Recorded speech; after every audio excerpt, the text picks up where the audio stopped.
Hi everyone, कैसे हो आप लोग? आए हो अच्छे होंगे। मेरा नाम है अभिषेक और स्वागत है आप सभी का हमारे यूट्यूब चैनल अभिषेक भैया की पाठशाला में।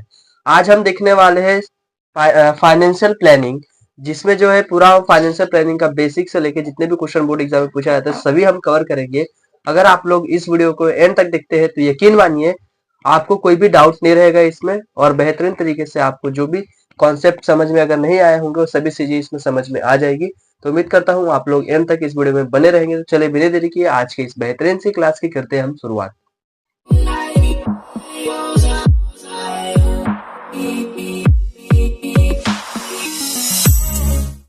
अभी हम स्टार्ट करने जा रहे हैं। देखिए, जो फाइनेंशियल प्लानिंग जो है ना, ये हमारे रियल लाइफ से भी मिलता जुलता है। ठीक है, जो भी हम रियल लाइफ में करते हैं, जितना भी हम फाइनेंस वगैरह आता है, फाइनेंस को हम क्या कहते हैं? हमारा कैपिटल।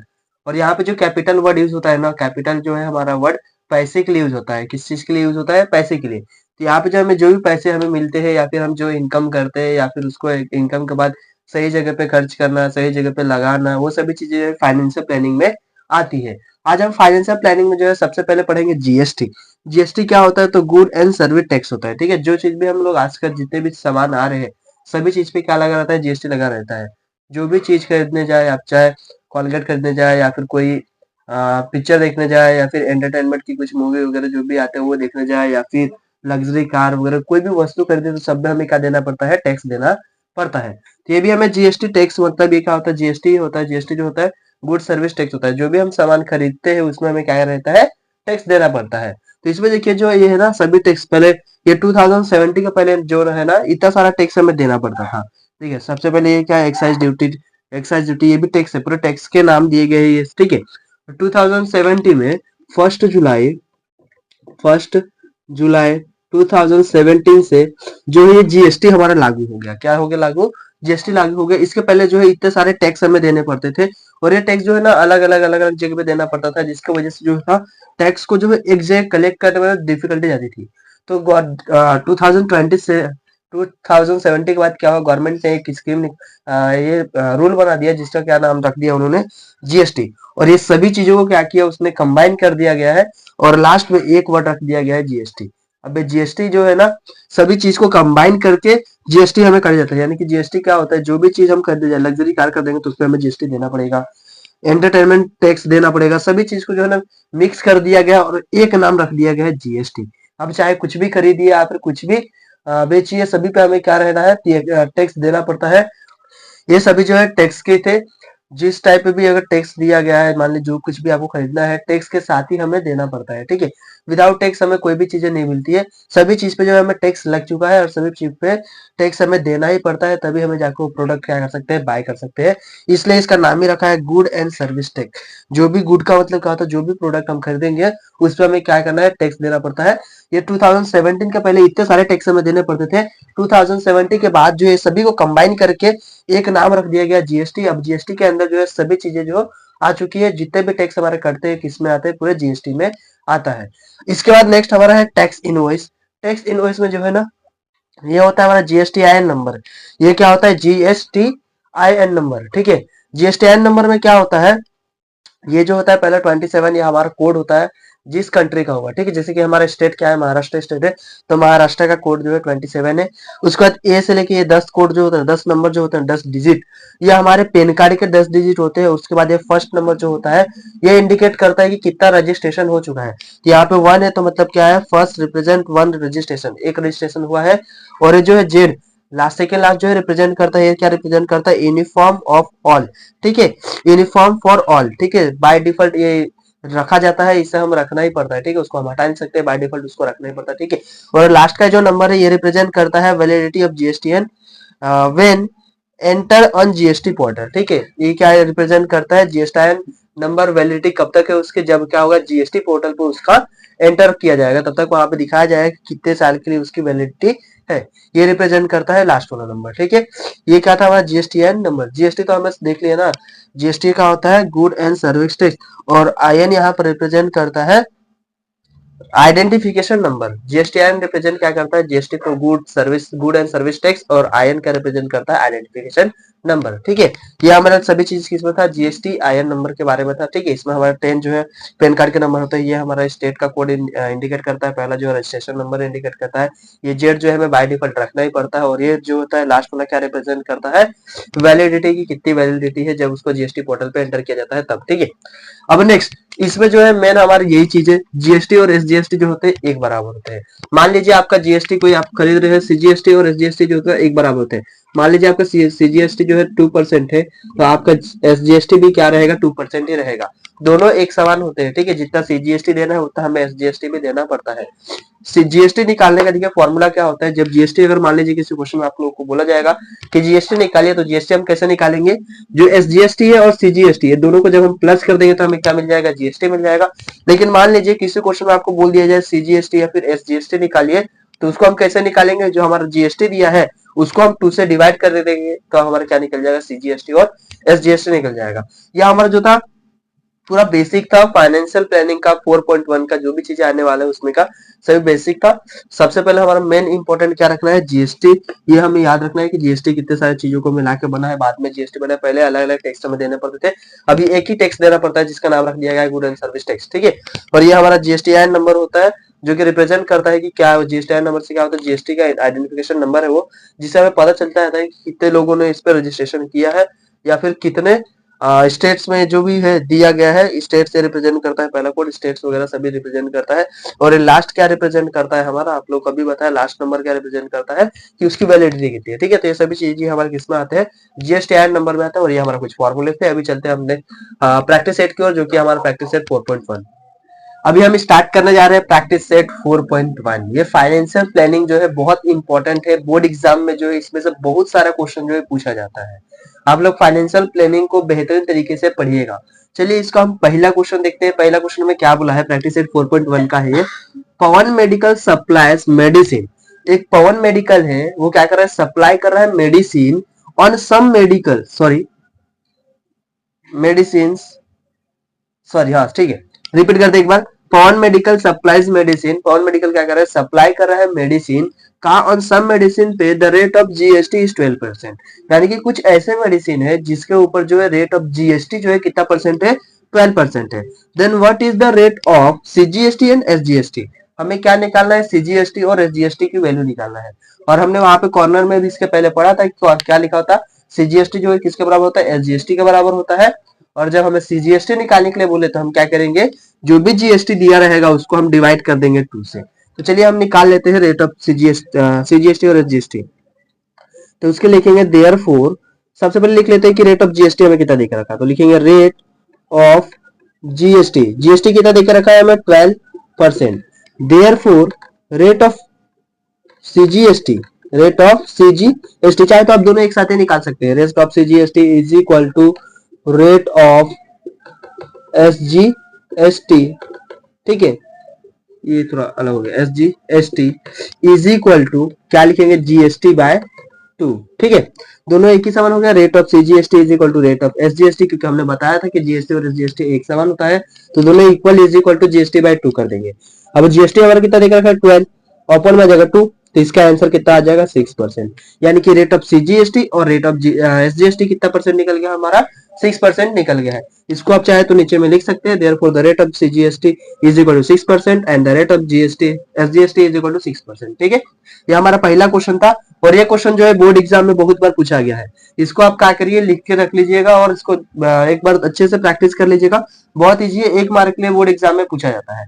अभी हमारा नेक्स्ट क्वेश्चन देके रखा है, देखिए, on a certain article if rate of CGST is 9%, ठीक है। कुछ ऐसे आर्टिकल है जिसके रेट ऑफ सीजीएसटी जो है हमारा, सीजीएसटी देकर रखा है, इस बार कितने परसेंट है, 9% देकर रखा है। Then what is the rate of SGST, CGST हमें देकर रखा और पूछा क्या है, एसजीएसटी का वैल्यू पूछा है। And what is the rate of GST, और जीएसटी भी हमें क्या करना है, निकालना है। तो इस क्वेश्चन में हमें क्या बोला है, सीजीएसटी देके रखा है, एसजीएसटी निकालना है और जीएसटी भी निकालना है। तो सबसे पहले हम क्या लिखेंगे, therefore the rate of CGST, CGST का रेट कितना है, 9% है।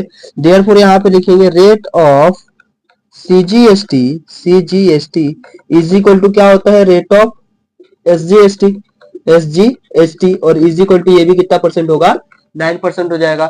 जितना सीजीएसटी उतने ही हमारा क्या हो जाएगा, एसजीएसटी हो जाएगा। यहाँ से हमने एसजीएसटी निकाल लिया, अभी क्या निकालना है, जीएसटी। तो जीएसटी निकालने के लिए फॉर्मूला क्या होता है, GST is equal to CGST plus SGST. ठीक है, तो सीजीएसटी कितना है, सीजीएसटी हमारा 9% है और एसजीएसटी भी कितना है 90%। तो टोटल जीएसटी कितना निकल गया हमारा 18%। यह हमारा दूसरा क्वेश्चन था जिसमें निकालना था सीजीएसटी और एसजीएसटी। ठीक है, इतने इजी इजी क्वेश्चन आते हैं बोर्ड एग्जाम में 1 मार्क के लिए, आप लोग बेहतरीन तरीके से सॉल्व कर सकते हैं। ये वाला पहला क्वेश्चन और ये दूसरा क्वेश्चन बोर्ड एग्जाम में जो है बहुत बार पूछे जाते हैं। अभी चलते हैं हम नेक्स्ट क्वेश्चन की ओर। नेक्स्ट क्वेश्चन में हमें क्या देकर रखा है, MS real paint sold 2 tin of lacquer paint. ठीक है, कोई ना एक व्यक्ति है जो कि क्या कर रहा है, रियल पेंट जो है, ऐसा मान के चलिए एक कंपनी है जो कि क्या कर रही है, सोल्ड कर रही है 2 टीन। ठीक है, किसके, लक्चर पेंट के। एंड टैक्सेबल अमाउंट जो है उसका कितना है, 2800 रुपए एक पेन का। ठीक है, ईच पेमेंट बोला है, यहाँ पे क्या बोला है, ईच टीन का जो है कितने रुपए टैक्सेबल अमाउंट, 2800 रुपए है। तो यहाँ पे कितने पेंट बेचे जा रहे हैं, 2 टीन बेचे जा रहा है। तो एक टीन का अगर 2800 है तो 2 टीन का कितना हो जाएगा, 5600 हो जाएगा। 5600 हो जाएगा, तो 5600 2 टीन का निकल जाएगा हमारा। ठीक है, उसके बाद क्या बोला, if the rate of GST is 28%, अगर रेट ऑफ जीएसटी जो उस पर अगर 28% का जीएसटी उस पर लगा गया है, then find the amount of GST, sorry SGST, SGST और सीजीएसटी दोनों का रेट ऑफ अमाउंट निकालना है। उसके बाद क्या बोला है, charge in taxable tax invoice, और कितना उसका चार्ज इन टैक्स इनवॉइस, वही हमें सभी चीजें क्या करना है, फाइंड करके निकालना है। क्वेश्चन देखिए बेहतरीन तरीके से पहले समझिए, उसके बाद जो है सॉल्व करने की कोशिश करिएगा। क्वेश्चन में क्या बोला है, 2 टीन है, कंपनी है, मान लीजिए दो टीन बेच रही है। एक टीन का जो है अमाउंट कितना है, 2800 रुपए है, तो 2 टीन का कितना हो जाएगा, 5600 रुपए हो जाएगा। उसके बाद बोला गया है जीएसटी जो है उस टीन के ऊपर कितना परसेंट है, 28% है। तो निकालना क्या है हमें, सीजीएसटी और एसजीएसटी। लेकिन यहाँ पे क्या बोला है, रेट नहीं निकालना है, अमाउंट निकालना है। तो अमाउंट के लिए जो है पैसे में चाहिए, और हम जो ये सब सीजीएसटी एसजीएसटी निकालते हैं किसमें निकाल रहे थे, परसेंटेज में। तो इसमें परसेंटेज में तो नहीं निकालना है, सबसे पहले परसेंटेज तो निकालेंगे, उसके बाद उसका अमाउंट में कन्वर्ट करेंगे। ठीक है, चलिए इसको हम लिख लेते हैं, जो पहले देखे रखा है वो लिख लेते हैं। तो क्या लिख रखा है, टैक्सेबल ठीक है, टैक्सेबल अमाउंट जो है फॉर 1 टीन के लिए टैक्सेबल अमाउंट कितना है, 2800 रुपीज। ठीक है, इसके बाद हम क्या करेंगे नेक्स्ट, ये एक टीन के लिए हमने अमाउंट लिखा है, अभी 2 टीन निकाला है, तो 2 टीन के लिए क्या हो जाएगा, taxable amount of 2 tin, taxable amount for 2 tin के लिए निकालना है, तो क्या हो जाएगा 2 इंटू जो भी एक टीन का अमाउंट है, तो टोटल कितना हो जाएगा 5600 रुपीज। ठीक है, ये हमारा 2 टीन का टैक्सेबल अमाउंट निकल गया। अब ये टैक्सेबल अमाउंट निकालने के बाद हमें देखिए क्या रखा है, उसका GST, therefore rate of GST is equal to, कितने का जीएसटी देकर रखा है, 28% देकर रखा है। देन हमें फाइंड करने के लिए क्या बोला है, सीजीएसटी और एसजीएसटी का अमाउंट। लेकिन सबसे पहले तो रेटेड अमाउंट निकालना पड़ेगा, तो देयरफॉर लिखेंगे rate of CGST is equal to rate of SGST. तो सीजीएसटी और एसजीएसटी क्या होता है, इक्वल होता है, और सीजीएसटी एसजीएसटी निकालने का फॉर्मूला क्या होता है, जीएसटी बाय 2। तो जीएसटी कितना देकर रखा है, 28%, अपॉन में 2 आ जाएगा, कितना परसेंट निकल गया इसका, 40% हमने निकाली क्या, रेट ऑफ जीएसटी, सीजीएसटी और एसजीएसटी। ठीक है, अभी हमने 2 चीज निकाल लिया। तीसरा अभी हमें क्या बोला था यहाँ पे फाइंड करने के लिए, अमाउंट। तो इसके लिए लिखेंगे therefore amount of CGST, amount of किसका निकालेंगे, सीजीएसटी। आप चाहे तो एसजीएसटी भी लिख सकते हैं, लेकिन सीजीएसटी। ठीक है, एक निकल का मतलब क्या है, दोनों सेम ही है, मतलब एक समान ही रिफ्यूज होगा उनका। ठीक है, तो amount of CGST is equal to formula होता है rate of CGST into taxable amount, into क्या हो जाएगा हमारा, टैक्सेबल अमाउंट। यहाँ पे हम लिख देंगे इनटू टैक्सेबल अमाउंट। तो amount of CGST is equal to rate of S CGST. Rate of CGST हमारा कितना निकला है, रेट ऑफ सीजीएसटी कितना परसेंट है, 40%। तो 40% को हटाने के लिए क्या हो जाएगा, उसके अपर में 100 आ जाएगा, परसेंट हटा रहे हैं। तो उसके बाद टैक्सेबल अमाउंट कितना है, टैक्सेबल अमाउंट हमारा 2 टीन का कितना था, टैक्सेबल अमाउंट 5600। यहाँ पे डाल देंगे 5600 मल्टीप्लाई में। अब यहाँ से 20 कैंसिल हो जाएगा। अब इसको इससे मल्टीप्लाई करेंगे तो आंसर हमारा मिल जाएगा, फाइनल आंसर। तो कितना हो जाएगा, इसको इससे मल्टीप्लाई करेंगे तो 18, ये इसको करेंगे तो 40, 84, 8 कैरी, और 45 से कितना होता है हमारा 70 में 8 ऐड करेंगे तो कितना हो जाएगा 78। ये क्या निकल गया हमारा, अमाउंट ऑफ सीजीएसटी। या हमारा अमाउंट ऑफ क्या निकल गया, सीजीएसटी। और अमाउंट ऑफ सीजीएसटी और एसजीएसटी क्या होता है, सेम होता है। तो हम लिख देंगे कि एसजीएसटी और सीजीएसटी क्या होता है, दोनों बराबर होता है। तो यहाँ पे ये हो गया, ठीक है। अभी देखिए जो है निकालना बहुत इजी था। हमने क्या किया, सिर्फ जो क्वेश्चन में देके रखा था एक टीन का पेंट जो था वो 2800 में रहा था, 2 टीन का हमने निकाल लिया, टैक्सेबल अमाउंट पता चल गया। उसका हमने क्या निकाला, जीएसटी देके रखा था, जीएसटी की मदद से हमने एसजीएसटी निकाल लिया, सीजीएसटी निकाल लिया।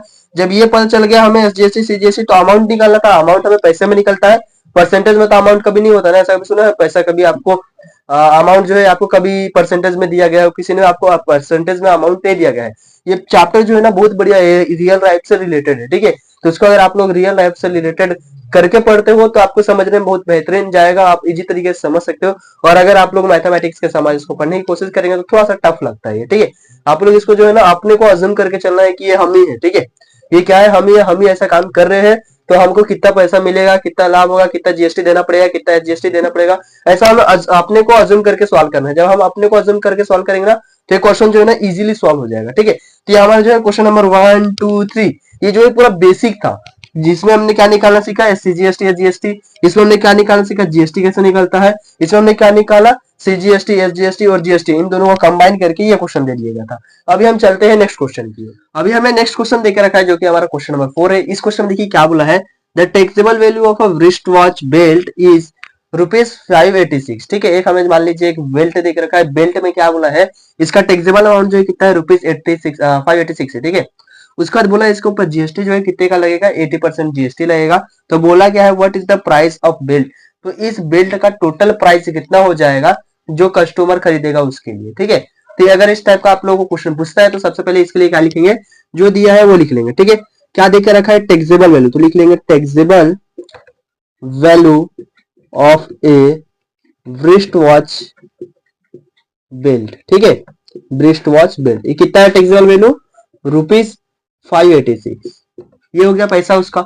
उसका जीएसटी लगा उस पे, जीएसटी ऑन इसके ऊपर लगाया wrist वॉच, ठीक है। GST on wrist watch belt कितने जीएसटी लगा है, 80% का लगा है, ठीक है। ये जीएसटी परसेंट में ले गया है, लेकिन जब खरीदते हैं अमाउंट कुछ भी जब कोई भी प्रोडक्ट खरीदते हैं तो उसके लिए हमें क्या परसेंटेज में पैसे देना पड़ता है, ऐसा कभी नहीं होता है। जीएसटी लगा है मतलब इसका कुछ ना कुछ क्या होगा, पैसा होगा, अमाउंट होगा, तो इसको हम क्या करेंगे, अमाउंट में कन्वर्ट कर लेंगे। तो उसके लिखेंगे therefore amount of GST, amount of GST, GST का जो है अमाउंट कन्वर्ट करेंगे तो कितना परसेंट दिख रखा है, 80%। तो 80% को ये हो जाएगा 80/100 इनटू ये जो है 80% किसके ऊपर लगेगा, बेल्ट के ऊपर। तो बेल्ट हमारा कितने का है, 586 का, तो ये 586 का बेल्ट हो गया, ठीक है। जब इसको हम सॉल्व करेंगे तो कितना हो जाएगा, 80 को जब हम इसको डिवाइड करेंगे तो कितना हो जाएगा, 0.18 हो जाएगा। इंटू इसको हम करेंगे 586 को, तो हमारा फाइनल आंसर कितना आएगा, यहाँ पे मल्टीप्लाई करके देख लेते हैं कितना आएगा। 586 को मल्टीप्लाई करना है 0.18 से, तो 8 4 जा 48, 48 का 8 4 कैरी हो गया, 8 8 जा 64, 64 और 4 68, 6 कैरी हो गया, 8 5 जा 40, 40 में और 6 ऐड कर देंगे कितना जाएगा 46, ठीक है। नेक्स्ट हो जाएगा तो 685, ठीक है। नेक्स्ट करेंगे तो क्या हो जाएगा 000 आ जाएगा, ठीक है। अब ये होने के बाद ये हो गया 8 और ये कितना हो जाएगा 14 का 4 1 कैरी चला जाएगा, 15 हो जाएगा यहाँ पे, यहाँ 1 कैरी होगा तो कितना हो गया 10 हो गया, ठीक है। कितने नंबर का पॉइंट है 1 2, तो 1 2 के बाद पॉइंट लगा ले देंगे तो इसका कितना हो गया 105.48, ये रुपीस बनेगा, ठीक है। ये हमने अमाउंट निकाल लिया है किसका, जीएसटी का। कितना जीएसटी देना पड़ेगा हमें, 105.85 किसके, इस बोल्ट के ऊपर। तो टोटल अमाउंट कितना हो जाएगा, इसका प्राइस कितना हो जाएगा, therefore total price, total price of belt, ठीक है। बेल्ट का टोटल प्राइस कितना हो जाएगा, उसमें हमें क्या रहेगा, जो टैक्सेबल अमाउंट है, जो टैक्सेबल अमाउंट है उसको हम क्या कर देंगे, प्लस कर देंगे जीएसटी के साथ, तो हमें क्या निकल जाएगा, टोटल अमाउंट। कोई भी चीज अगर हम खरीदते हैं तो हमें क्या रहता है, जो टैक्सेबल अमाउंट जहां से वो प्रोडक्ट बनता है वो टैक्सेबल अमाउंट रहता है, प्लस जो हमें ये होता है बेचता है वो क्या करता है, उस पर जीएसटी लगा के हमें बेचता है, ठीक है। जो भी अमाउंट खरीदा जाता है उस पर जीएसटी लगता है फिर हमें मिलता है। ऐसे नहीं कि बना और डायरेक्ट हमें मिल गया, पहले जो खरीदता है वो उसके ऊपर क्या करेगा, जीएसटी लगाएगा, जीएसटी लगाने के बाद हमें मिलता है। तो टोटल अमाउंट अगर हमें निकालना है तो क्या होगा, टैक्सेबल अमाउंट, टैक्सेबल अमाउंट हमारा कितना देकर रखा है, यहाँ पे चाहे फॉर्मूला लिख सकते हैं, टैक्सेबल अमाउंट, टैक्सेबल अमाउंट, ठीक है। टैक्सेबल अमाउंट इनटू, ठीक है, जीएसटी, जीएसटी जो भी लगा होगा, तो टैक्सेबल अमाउंट, सॉरी इनटू नहीं प्लस होगा, दोनों को मिला देंगे ना, जो भी टैक्सेबल अमाउंट था उसके बाद जीएसटी को जोड़ देंगे तो हमें मिल जाएगा क्या, टोटल अमाउंट। तो टैक्सेबल अमाउंट कितना था 586, 586, ये कितना होगा 48, दोनों को ऐड कर देंगे, कितना हो जाएगा 5 6 11 1 कैरी 8 और 1 9, ये 5.48 ये रुपीज हो गया। ठीक है, तो टोटल अमाउंट जो है इस बेल्ट का, अगर ये बेल्ट खरीदा जाएगा तो कितना मिलेगा 598.48 रुपीज का। ये हमारा जो है टोटल अमाउंट निकल गया है। ठीक है, यहाँ पे देखिए 105 तो यहाँ पे 1 मिस्टेक हो गया, यहाँ पे 6 आ जाएगा। ठीक है, 691.48 हो गया। ये हमारा क्वेश्चन नंबर 4 था, जिसमें हमें टोटल अमाउंट निकालने के लिए बोला था। इस तरीके का अगर आप लोगों को क्वेश्चन पूछा जाता है, जो भी प्राइस है उसके ऊपर पहले जीएसटी लगाइए, जीएसटी का अमाउंट निकाल लिए, अमाउंट निकालने के बाद जो भी हमारा टोटल अमाउंट होगा वो क्या होगा, टैक्सेबल अमाउंट जो भी होता है प्लस कर देंगे जीएसटी उसमें, तो हमारा जो है प्राइस जो है पता चल जाएगा उस बेल्ट का, कि कस्टमर के पास जब वो बेल्ट जाएगा तो कितने रुपए में उसको मिलेगा। नेक्स्ट क्वेश्चन देखिए, क्वेश्चन नंबर 5 में हमें क्या देकर रखा है, the value with GST, total value देकर रखा है। यहाँ पे देखिए, यहाँ पे हमें क्या निकालना था, टोटल वैल्यू निकालना था, लेकिन अगले क्वेश्चन में टोटल वैल्यू देकर रखा है विथ जीएसटी के साथ। ठीक है, इसमें जीएसटी जो है क्या है, जुड़ा हुआ है। ठीक है, तो कितना है उसका, रिमोट कंट्रोल टॉय कार। ठीक है, मान लीजिए आपके पास बच्चे लोग जो होते हैं क्या करते हैं, रिमोट कंट्रोल कार के लिए जो है क्या जीत करते हैं, तो मान लीजिए आप लोगों ने एक रिमोट कंट्रोल कार खरीदा है। ठीक है, जब रिमोट कंट्रोल कार खरीदे हैं तो उसका जो है प्राइस कितना है 70 रुपीज। ठीक है, 70 रुपीज जीएसटी के साथ है। ठीक है, ये टोटल अमाउंट बताया जा रहा है। इसके बाद क्या बोला है, the rate of GST is 80%। इसके ऊपर रेट ऑफ जीएसटी हमें कितना लगा है, 80% का इसके ऊपर जीएसटी लगा गया है। ठीक है, नेक्स्ट क्या बोला है, फाइंड द टैक्सेबल वैल्यू, इसकी क्या निकालना है, हमें टैक्सेबल वैल्यू निकालना है। उसके बाद सीजीएसटी और एसजीएसटी निकालना है फॉर दिस टॉय। ठीक है, अभी डबल से एक बार रिपीट कर देते हैं क्वेश्चन को। क्वेश्चन में क्या बोला, एक रिमोट कंट्रोल कार हम खरीद रहे हैं। ठीक है, उस रिमोट कंट्रोल कार का प्राइस जो है, टोटल प्राइस जीएसटी के साथ 170 रुपीज देके रखा है, और क्या बोला है कि 18% का उस पर जीएसटी लगा है। तो बताइए कि टैक्सेबल वैल्यू कितना होगा, सीजीएसटी और एसजीएसटी हमारा कितना होगा, ये हमें फाइंड करके बताना है। तो चलिए सबसे पहले हम क्या लिखेंगे, जो भी हमें देके रखा है वो। ठीक है, टोटल देखिए, टोटल क्या देके रखा है, टोटल वैल्यू, टोटल वैल्यू हमें कितना देके रखा है 70। ठीक है, ये रुपीज के फॉर्म में देके रखा है, ये हमारा टोटल वैल्यू हो गया। अब टोटल वैल्यू होने के बाद इसमें जीएसटी कितने परसेंट का लग रहा है, 80% का जीएसटी लग रहा है। ठीक है, तो सबसे पहले यहाँ पे हम क्या करेंगे, ऐसा कंसिडर कर लेते हैं कि जीएसटी जो है अभी 80% है, ले लेते हैं जीएसटी इज इक्वल टू कितना परसेंट देना पड़ा उसको, जीएसटी 80%। ठीक है, 80% उसको जीएसटी देना है। तो इसके बाद जीएसटी देने के बाद हम क्या लेंगे, लेट द जीएसटी को हम ऐसा कंसिडर कर लेते हैं कि 80% जो है जीएसटी उसका टैक्सेबल वैल्यू जब निकालेंगे, तो अब टैक्सेबल वैल्यू हमारा कैसे निकलता है, फॉर्मूला चेक कर लीजिए एक बार। टैक्सेबल वैल्यू जब निकालेंगे, यहाँ पे टोटल वैल्यू का क्या फॉर्मूला है, टैक्सेबल अमाउंट प्लस जीएसटी। जब हम टैक्सेबल अमाउंट निकालेंगे तो फॉर्मूला क्या हो जाएगा, टोटल वैल्यू माइनस जीएसटी। ठीक है, टोटल वैल्यू माइनस जीएसटी, अब यहाँ पे परसेंट के फॉर्म में देके रखा है, लेकिन उसको हम परसेंट में नहीं लेंगे फिलहाल के लिए, उसको हम ऐसा कंसिडर कर लेते हैं कि लेट द जीएसटी, जीएसटी जो है हमारा क्या है, एक्स है। ठीक है, एक्स रुपीज जीएसटी हमारा लग रहा है, ऐसा हम कंसिडर कर लेते हैं। फिर देयरफॉर टैक्सेबल अमाउंट इसका कितना निकल जाएगा, टैक्सेबल अमाउंट। ठीक है, जब टैक्सेबल अमाउंट निकालेंगे तो फॉर्मूला क्या होता है, taxable amount is equal to total amount. ठीक है, टोटल अमाउंट माइनस कर देंगे टोटल अमाउंट में से जीएसटी को। ठीक है, टोटल अमाउंट माइनस जीएसटी, तो टोटल अमाउंट हमें देकर रखा है, कितना देकर रखा है 70। ठीक है, माइनस कर देंगे जीएसटी कितना एक्स। ठीक है, तो ये क्या निकल गया हमारा, टैक्सेबल अमाउंट निकल गया है। ये हमने टैक्सेबल अमाउंट निकाल लिया। अब टैक्सेबल अमाउंट निकालने के बाद क्वेश्चन में कितने परसेंट जीएसटी लगा के रखा है, 80%। तो 80% हम उसका क्या निकाल लेंगे, जीएसटी निकाल लेंगे। तो चलिए हम 80% उसका जीएसटी निकाल लेते हैं। तो उसके लिए हम क्या लिखेंगे, देयरफॉर ये जीएसटी जो है 80% किसके ऊपर है, ये प्राइस के ऊपर, जो हमारा सामान मिल रहा है उसके ऊपर। ठीक है, तो लिखेंगे क्या, जीएसटी ऑन, जीएसटी ऑन किस पे, टैक्सेबल अमाउंट। ठीक है, टैक्सेबल अमाउंट। ठीक है, यहाँ पे चाहे तो लिख सकते हैं 80% GST on taxable amount, 80% GST है किस पे, टैक्सेबल अमाउंट पे। तब इसका जब हम निकालेंगे तो क्या हो जाएगा, हमारा 80% लिख रखा है, तो 80% को हटाने के लिए क्या आता है, 100 आ जाएगा। ठीक है, यहाँ पे हमारा जो यहाँ पे कंसिडर कर लेते हैं, हमारा ये एक्स है। ठीक है, ये एक्स हो गया। अब इसको जब यहाँ से कंसिडर करेंगे तो कितना है, हमारा अमाउंट कितना है 70 माइनस एक्स हो जाएगा। ठीक है, ये हो गया इतना। अब नेक्स्ट करेंगे तो कितना हो जाएगा, यहाँ से इसको इधर भेजेंगे तो हो जाएगा 100x। ठीक है, जीएसटी हम लगा रहे हैं, तो जीएसटी को हमने क्या कंसिडर किया था, एक्स कंसिडर किया था, इसलिए हमने यहाँ पे एक्स लिया है। ठीक है, ये जीएसटी जो है हमारा क्या है, एक्स है। तो 80% जीएसटी लग रहा है, लेकिन किसके ऊपर, ये अमाउंट के ऊपर, टैक्सेबल अमाउंट। तो लेकिन हमें जीएसटी तो एक्स माना है ना, इसलिए यहाँ पे एक्स लेना पड़ेगा। इज इक्वल टू में 80% जीएसटी किस पे लग रहा है, ये प्रोडक्ट का जो भी अमाउंट होगा उस पर। ये हो गया। अब यहाँ से देखिए इसको 100 इधर भेज दिया तो ये हो गया 100 है।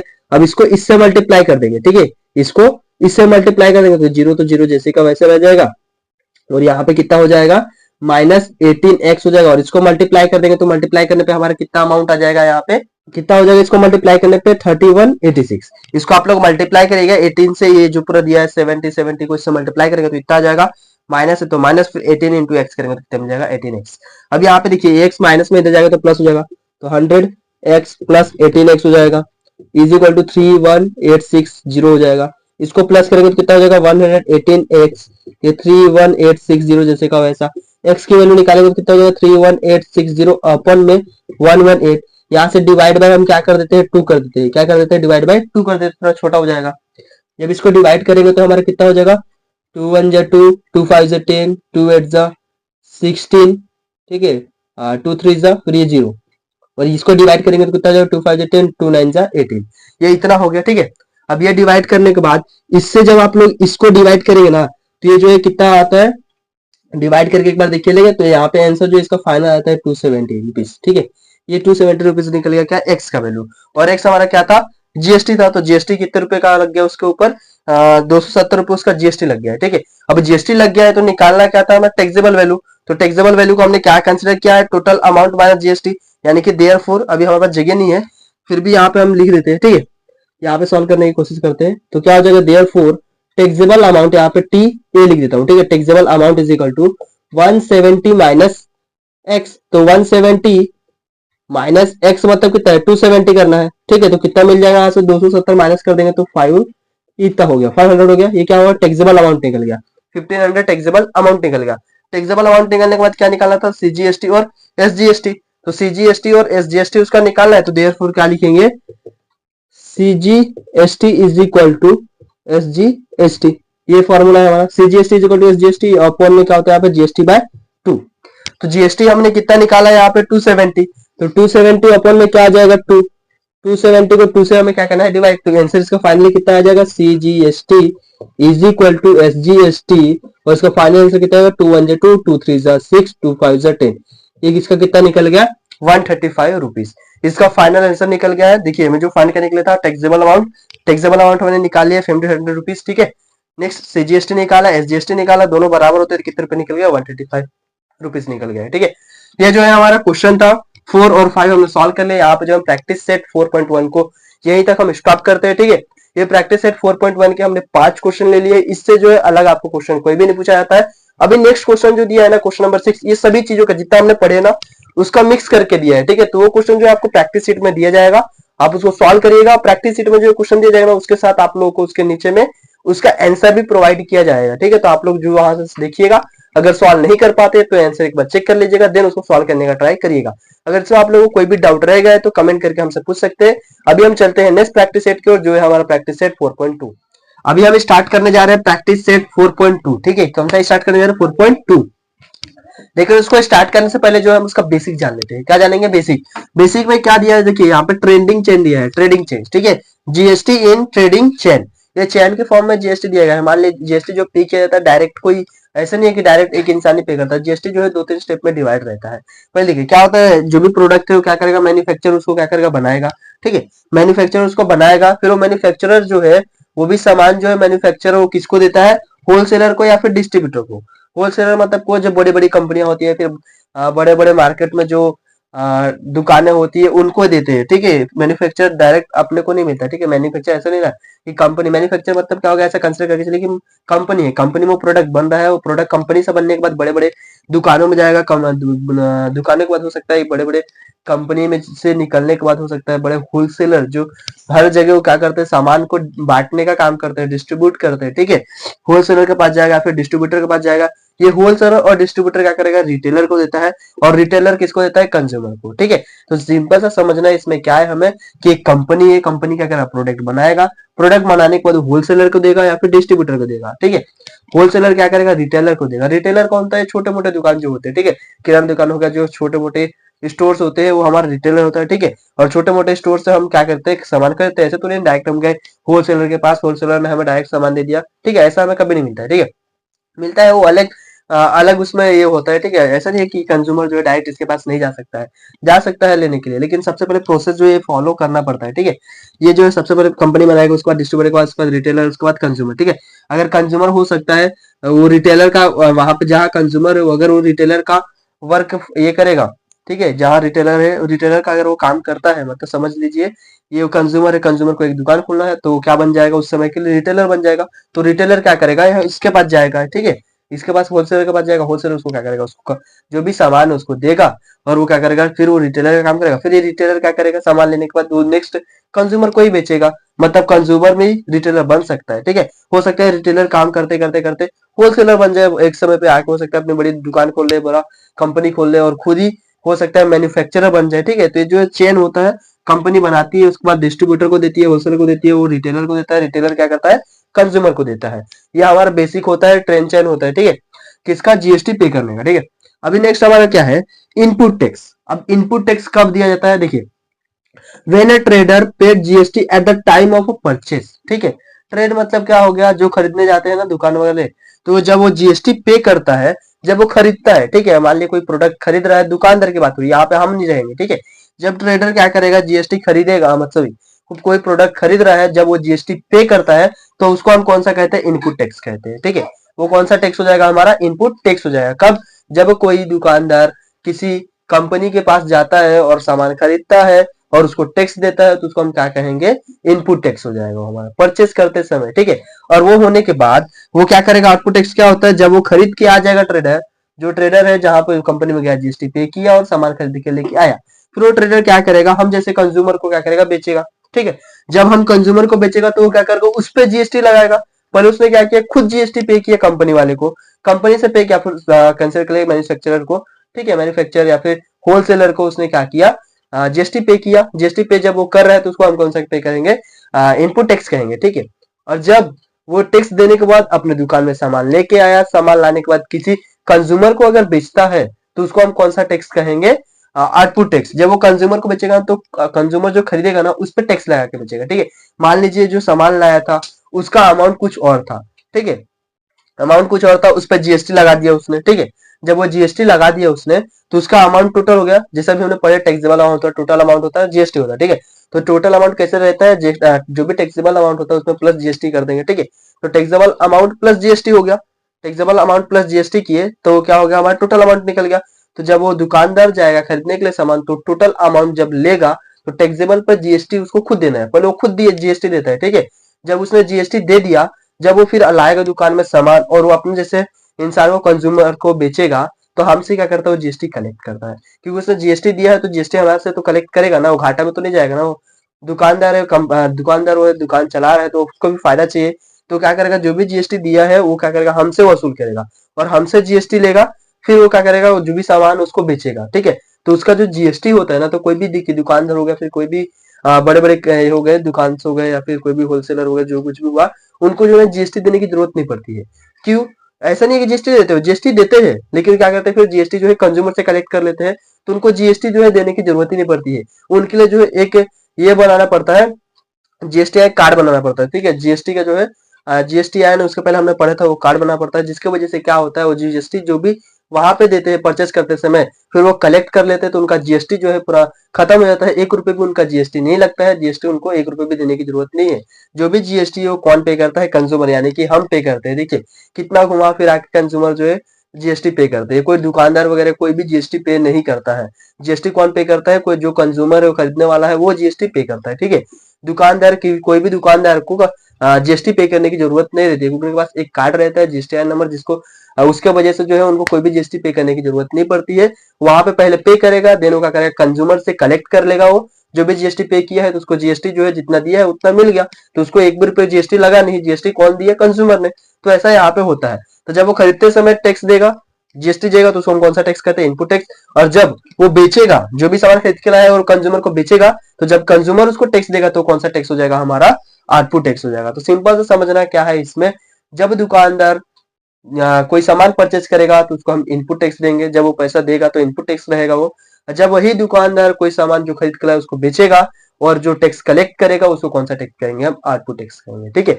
यहाँ पे देखिए एक फॉर्मूला होता है, tax payable is equal to, formula है ये फॉर्मूला है हमारा टैक्स पेएबल जो भी होता है इज इक्वल टू फॉर्मूला होता है output tax minus ITC. ITC जो होता है ना, आईटीसी और इनपुट टैक्स दोनों बराबर होते हैं। आईटीसी का फुल फॉर्म होता है इनपुट टैक्स क्रेडिट, ठीक है, इनपुट टैक्स क्रेडिट होता है, ये हमारा आउटपुट टैक्स है। यहाँ पे देखिए अगर आपको बोला जाता है टैक्स पेएबल निकाले तो आप डायरेक्ट ऐसे भी लिख सकते हैं output tax minus input tax, ठीक है, वो भी चलेगा, या फिर आप लोग लिखिए tax payable is equal to output tax minus ITC, ठीक है। ये जो है हमारा बेसिक कॉन्सेप्ट था। अभी हम चलते हैं प्रैक्टिस सेट 4.2 की ओर। चलिए अभी हम स्टार्ट करते हैं प्रैक्टिस सेट 4.2, ठीक है। 4.2 में देखिए पहला ही क्वेश्चन हमें क्या देके रखा है, इसमें देखिए पहला क्वेश्चन क्या बोला है, चेतना स्टोर पेड टोटल जीएसटी। चेतना स्टोर ने क्या किया है, पेड किया है टोटल जीएसटी, ठीक है, जो भी प्रोडक्ट खरीदा हुआ उसके ऊपर जीएसटी पे किया है। कितना जीएसटी पे किया है, 1,05,000 रुपीज, ठीक है, 1,05,000 रुपीज उसने जीएसटी पे किया है। उसके बाद क्या बोला, eight the time of purchase, जब उसने खरीदा है तब उतना जीएसटी उसने क्या किया, पे किया है। जब हम खरीदते टाइम जीएसटी पे करता है दुकानदार तो उसको हम कौन सा टैक्स कहते हैं, इनपुट टैक्स, तो इसने कौन सा दिया है, इनपुट टैक्स इतना दे दिया है। उसके बाद क्या बोला, and collect GST rupees 1,22,500 rupees, ठीक है, और जो कलेक्ट कर रहा है जीएसटी वो कितना जीएसटी कलेक्ट कर रहा है, 1,22,500 रुपीज, इतना वो क्या कर रहा है, कलेक्ट कर रहा है। पे कितना कर रहा है, 1,05,000, और जब हमें कंज्यूमर को जब वो पे करेगा, मानी कंज्यूमर को जब वो देगा सामान, तब वो कलेक्ट कितना करेगा अमाउंट, 1,22,500 रुपीज, इतना अमाउंट वो क्या कर रहा है, कलेक्ट कर रहा है। उसके बाद क्या बोला है, at the time of sale, sale के समय, जब बेचेगा तभी तो कलेक्ट करेगा ना, और खरीदने के समय इतना पे करेगा, ठीक है। तो इनपुट टैक्स हमें इतना देकर रखा है, आउटपुट टैक्स हमें इतना देकर रखा है। बोला क्या है, 1 जुलाई टू 31 जुलाई 2070, ठीक है, इतना देकर रखा है। बोला क्या है, find the GST payable by Chetna store, तो हमें फाइंड क्या करना है, GST payable by Chetna store, कि कितना अमाउंट जो है उसने पे किया है चेतना स्टोर वाले ने, ठीक है। तो उसके लिए सबसे पहले हमारा क्या रहता है, इनपुट जो भी दिया है, इनपुट टैक्स, इनपुट टैक्स कितना दिया है, रुपीज 1,05,000 रुपीज, ठीक है, ये देकर रखा है टैक्सेबल अमाउंट, ठीक है, सॉरी इनपुट टैक्स। उसके बाद आउटपुट टैक्स देकर रखा है हमें, आउटपुट टैक्स, आउटपुट टैक्स हमें कितना देकर रखा है, 1,22,500 रुपीज, ये हमारा क्या हो गया, आउटपुट टैक्स हो गया। अब आउटपुट टैक्स होने के बाद हमें निकालने के लिए क्या बोला है, जीएसटी पेएबल, तो उसके लिए हमने फॉर्मूला अभी बताया था, जीएसटी पेएबल, जिसमें बताया था टैक्स पेएबल लिख दिए थे, ठीक है। तो GST payable is equal to formula हमारा क्या होता है, जो भी जीएसटी पेएबल होता है output tax minus ITC, therefore यहाँ पे लिख देंगे आउटपुट टैक्स माइनस आईटीसी, ठीक है। तो आउटपुट टैक्स हमारा कितना है, 1,22,000, तो 1,22,500 माइनस करेंगे आईटीसी, ठीक है। तो यहाँ पे आईटीसी जो है ना, ये स्टेप होने के बाद आप चाहे तो यहाँ पे लिख सकते हैं therefore ITC is equal to, ITC हमारा कितना है, 1 लाख, जो हमारा इनपुट अमाउंट होता है वही हमारा क्या होता है, आईटीसी भी होता है, ठीक है। तो आईटीसी हमारा कितना हो गया, 1,05,000 रुपीज, जब इसको माइनस करेंगे तो कितना मिल जाएगा, 22,000, ठीक है, ये हमारा रुपीज रहेगा, 22,000 रुपीज। ये हमारा क्या निकल गया, जीएसटी पेएबल, ये क्या निकल गया हमारा, जीएसटी पेएबल निकल गया, जीएसटी पेएबल निकालना था हमें, ठीक है। देखिए कितना इजी क्वेश्चन रहते हैं, एक एक मार्क के क्वेश्चन जो है बोर्ड एग्जाम में पूछे जा सकते हैं, ठीक है। इससे जो है हॉट क्वेश्चन भी बनते हैं इस चैप्टर से, ठीक है। तो इस चैप्टर को केयरफुली पढ़ना है, जितना भी आप लोगों को समझाया जा रहा है बेहतरीन तरीके से। सबसे पहले तो इस वीडियो को देखिए आप लोग, ठीक है। ये वीडियो को देखने के बाद इसके जो है हम डिस्क्रिप्शन जो है प्रैक्टिस शीट देंगे, और खास ये चैप्टर के लिए हम प्रैक्टिस शीट के साथ जो है आप लोगों को आंसर सॉल्यूशन भी देने वाले हैं, ठीक है। तो आंसर सॉल्यूशन जब देंगे तो अगर आप लोगों को कोई समझ में नहीं आ रहा है तो उसको जो है आप लोग पहले आंसर चेक करिएगा क्या हुआ है वहां पे, और इजीली समझ जाता है, ठीक है। क्योंकि आप लोग इतने सारे क्वेश्चन कर लोगे तो उसके बाद आप लोगों को तो जनरल नॉलेज तो हो ही जाएगा ना, कि क्या फॉर्मूला है, बेसिक उसिक आपका सभी क्लियर हो जाएगा। जब बेसिक क्लियर हो जाए तो आपको कितना भी टफ क्वेश्चन दिया जाए आप इजीली सॉल्व कर सकते हो, ठीक है। तो ये हमारा जो है पहला क्वेश्चन था। अभी नेक्स्ट क्वेश्चन देखिए क्या देकर रखा है, Najma is proprietor of, Najma जो एक प्रोप्रिएटर है फार्म की, ठीक है, रजिस्टर अंडर जीएसटी, ठीक है, जीएसटी के अंदर उसने क्या किया, रजिस्टर किया है। क्या बोला है, सी पेड जीएसटी ऑफ 12,500 रुपीज, ठीक है, उसने क्या किया, पेड किया है। जब पेड करेंगे तो कौन सा टैक्स लगता है, इनपुट टैक्स। तो नाजमा जो है पे किया है कितना, 12,500 रुपीज, तो इनपुट टैक्स हमें देकर रखा है। एंड कलेक्ट, जब वो कलेक्ट करते हैं तो हमारा क्या होता है, आउटपुट टैक्स। तो आउटपुट टैक्स कितना देकर रखा है, 14,750 रुपीज, ठीक है। ऑन द सेल, जब वो बेचेगी तब, ठीक है। नेक्स्ट क्या बोला, what is the amount of ITC, ITC amount निकालना है। आईटीसी हमारा क्या होता है, जो इनपुट अमाउंट होता है वही हमारा आईटीसी होता है। तो RTC is equal to input amount, ये हमारा निकल जाएगा आईटीसी, ठीक है। आईटीसी होने के बाद क्या बोला है, what is the amount of GST payable, तो सेम क्वेश्चन यही है, जीएसटी पेएबल ही निकालना है, ठीक है। तो ये वाला क्वेश्चन जो है आप लोग जो है ट्राई करिए, ठीक है, सेम यही है। Input tax is equal to 12,500 दिया है। Output tax is equal to वहां पे देकर रखा है 14,750, ठीक है, ये हो गया। उसके बाद नेक्स्ट यहाँ पे लिख दीजिएगा देयर फोर आईटीसी अमाउंट, ठीक है, यहाँ पे क्योंकि निकालने के लिए बोला है ना, द अमाउंट ऑफ आईटीसी, ठीक है, तो अमाउंट ऑफ आईटीसी कितना हो जाएगा हमारा, आईटीसी का अमाउंट हमारा कितना निकल जाएगा, जितना ये दिया गया 12,500, ठीक है, तो ये हमारा आईटीसी निकल गया। और नेक्स्ट हमें निकालना क्या है, what is the amount of GST payable, तो जीएसटी पेबल का फॉर्मूला क्या है, आउटपुट टैक्स माइनस आईटीसी, तो आउटपुट टैक्स कितना है, ये है 14,750 माइनस कर देंगे कितना 12,500, ठीक है, तो जब ऐसे ही देखिए ऐसे ही पता चल रहा है कितना आंसर आ जाएगा यहाँ से, ये 14 है और ये 12 है, तो कितना आ जाएगा, शायद से 1970 आएगा शायद से, एक बार चेक कर लीजिएगा, ठीक है, हमें नहीं पता, ऐसे हम डायरेक्ट माइनस कर रहे हैं, तो 1970 रुपीज ऐसा हमने बोले हैं। आप लोग चेक करिए, एक बार सॉल्व करिए, बेहतरीन तरीके से आप लोग को सॉल्व करना आ जाएगा। सेम टू सेम यही क्वेश्चन है, कुछ अलग क्वेश्चन यहाँ पे दिया नहीं गया है, ठीक है, तो इसको आप लोग क्या कंसिडर करेंगे, ये आप लोग के लिए क्या है, होमवर्क है।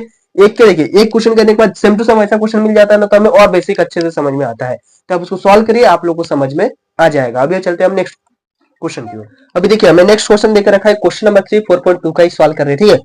इसमें क्या बोला, अमीर enterprises purchase chocolate sauce bottle and paid GST rupees 3,800, ठीक है। इसमें क्या बोला है, अमीर एंटरप्राइजेस जो उसने क्या किया है, बॉटल सॉस के जो है बॉटल खरीदे हैं, चॉकलेट सॉस जो होते हैं आइसक्रीम में जो डाला जाता है उसके चॉकलेट सॉस के उसने बॉटल खरीदा है, ठीक है, जिसपे उसने जीएसटी जो पे किया है कितना है, 3800 रुपए से जीएसटी पे किया है।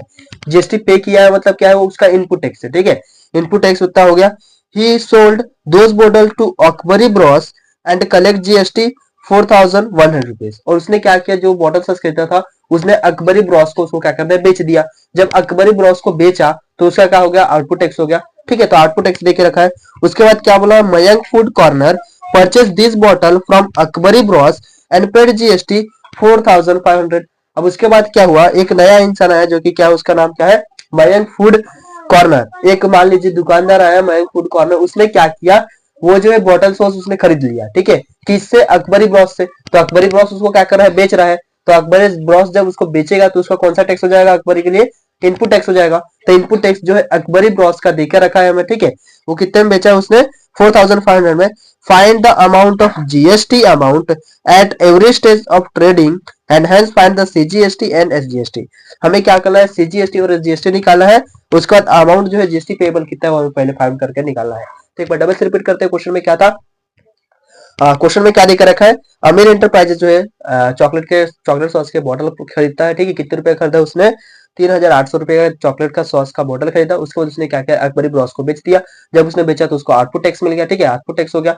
उसके बाद जो है इससे क्या किया, इससे आउटपुट टैक्स हो गया, किसके लिए हो गया आउटपुट टैक्स, वो अमीर एंटरप्राइजेस के लिए, लेकिन जिसने खरीदा है, खरीदा किसने है, अकबरी ने। अकबरी ने जब खरीदा इसको, अकबरी ब्रॉस ने, तो उसका वो क्या होगा, इनपुट टैक्स हो गया, उसको खरीद रहा है ना, इनपुट टैक्स हो गया उसके लिए, ठीक है, लेकिन बेचा किसने है, एंटरप्राइजेस, अमीर एंटरप्राइजेस ने, तो उसके लिए आउटपुट, भले उसके लिए अमीर एंटरप्राइजेस के लिए आउटपुट टैक्स हो जाएगा, लेकिन जो खरीद रहा है उसके लिए क्या हो जाएगा, वो इनपुट टैक्स हो जाएगा।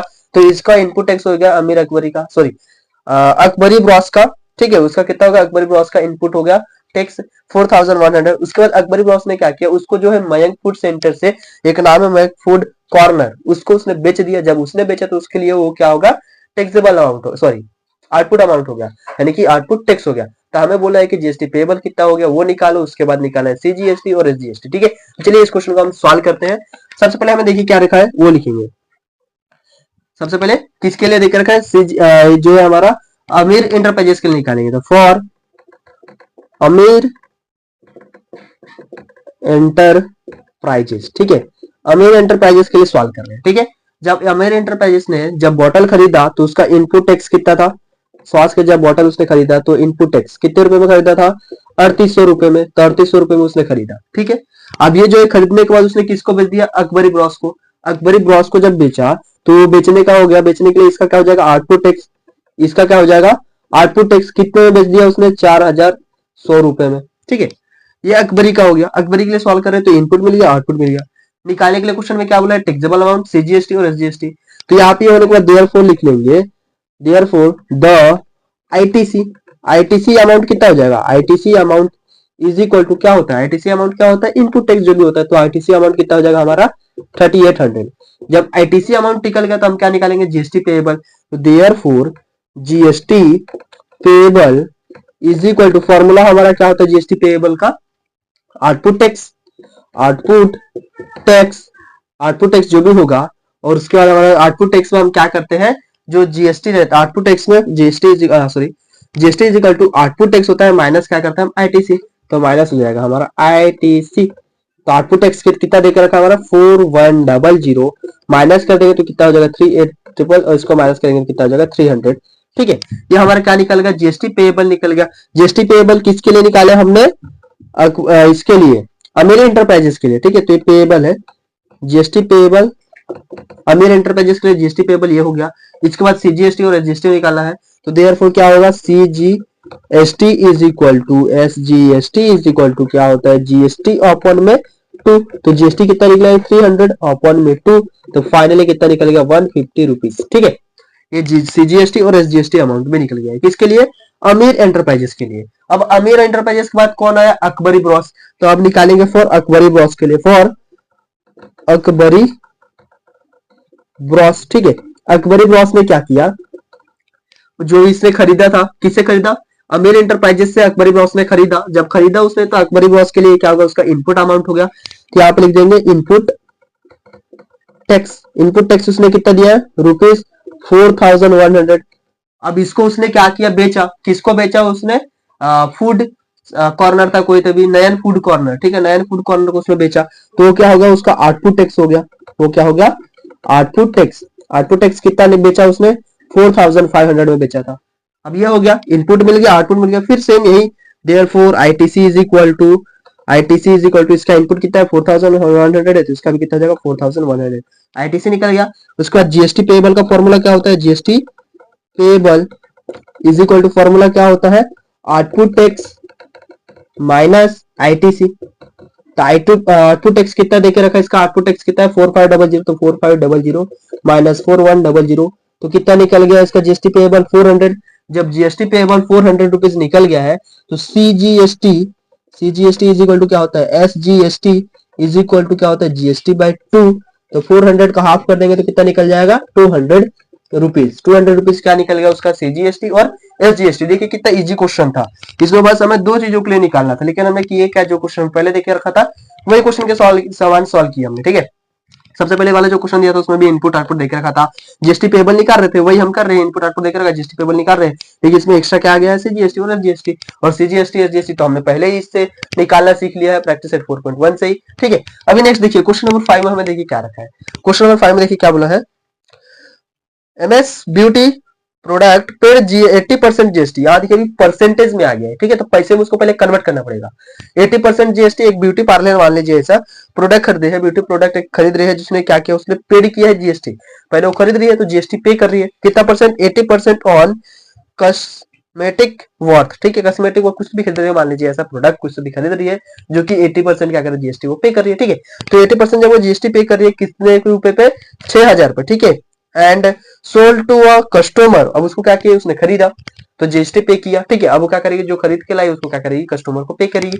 जब वो कस्टमर को पे कर रही है तो उसका कितना अमाउंट हो जा रहा है, 10,000 रुपए पे वो जीएसटी पे कर रही है, लेकिन अमाउंट सेम है, जीएसटी 80% है, क्योंकि जितना हम जीएसटी लगाते हैं उतना है जीएसटी हम क्या करते हैं, कलेक्ट करते हैं। जितना जीएसटी हम देंगे उतना जीएसटी कलेक्ट करेंगे। ठीक है, तो जो हमने जीएसटी दिया और जो हमने कलेक्ट किया दोनों बराबर हो जाएगा, तो हमारा कोई भी घाटा नहीं होगा, जो दुकानदार होते हैं उनके लिए। ठीक है, तो ये हो गया। उसके बाद क्या बोला, what are the amount of CGST SGST show in the tax invoice issue. तो क्या हो जाएगा वैल्यू सीजीएसटी का और एसजीएसटी का। तो चलिए इसको हम सॉल्व करते हैं। सबसे पहले जो देखे रखा है वो लिखेंगे। ठीक है, कितना परसेंट है, 80% ऑन। ठीक है, 80% निकालेंगे ऑन किसके ऊपर, 6000 रुपीज पे, 6000। ठीक है, तो इसका 60% 80% निकालेंगे तो क्या हो जाएगा, 80 अपॉन परसेंट है तो 100 इंटू में ये 6000, तो 1210 खत्म हो गया। ठीक है, अब 18 से इसको मल्टीप्लाई करेंगे तो कितना हो जाएगा, 86 से कितना हो जाएगा,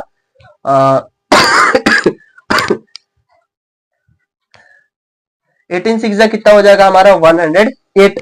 तो 108 हो गया यहाँ पे, और एक जीरो है तो जीरो लगा देंगे, 80% निकल गया। ठीक है, 80% हमने निकाल लिया है। जब उसने क्या किया, खरीदा है, तो ये क्या निकल गया उसका इनपुट टैक्स।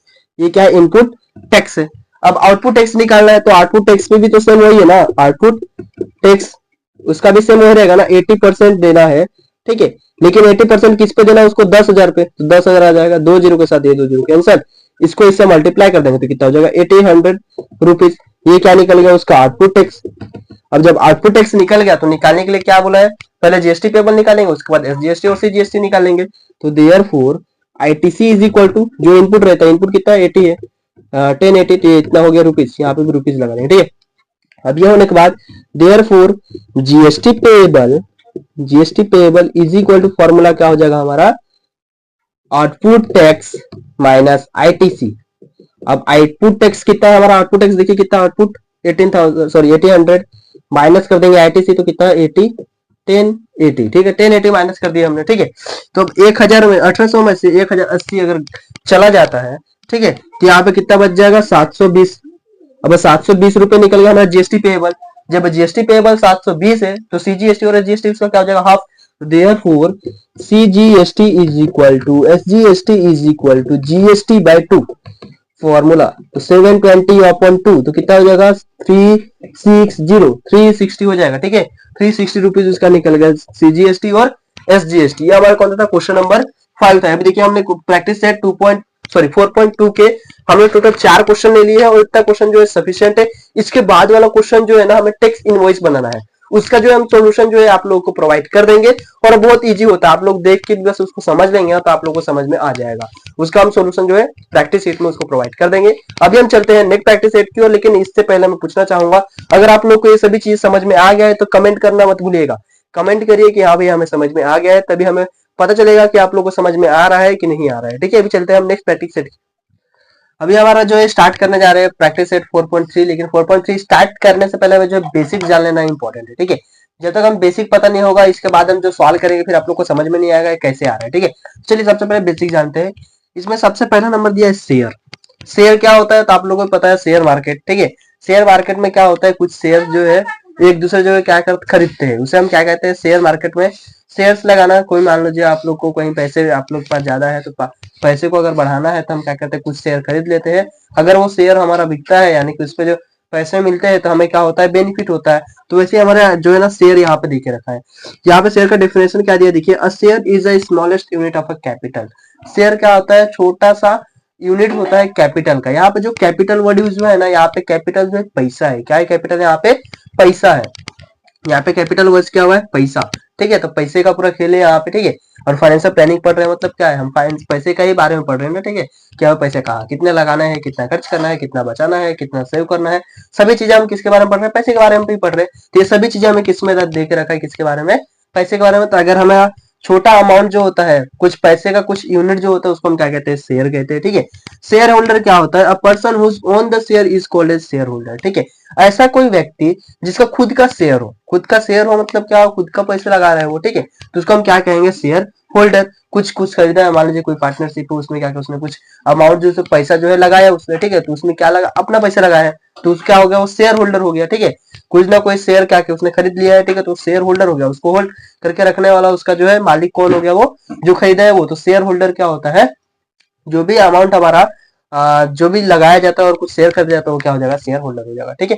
नेक्स्ट हमारा क्या देगा, स्टॉक एक्सचेंजर, ठीक है। स्टॉक एक्सचेंज में क्या होता है, it is a place where buying और selling a share take place, ठीक है। स्टॉक मार्केट क्या होता है, स्टॉक मार्केट जो होता है जहां पे हम क्या करते हैं, बाइंग या फिर खरीदने या फिर बेचने का काम जो होता है शेयर्स का होता है, उसे हम क्या कहते हैं, एक स्टॉक एक्सचेंजर कहते हैं। स्टॉक एक्सचेंजर हो गया हमारा वो, ठीक है। नेक्स्ट क्या आता है, फेस वैल्यू। अब यहाँ पे ये दो चीजों को जो है ना मेन इंपॉर्टेंट है। फेस वैल्यू को हम रिप्रेजेंट करते हैं एफसी से, the value printed on the share certificate is called as face value, ठीक है।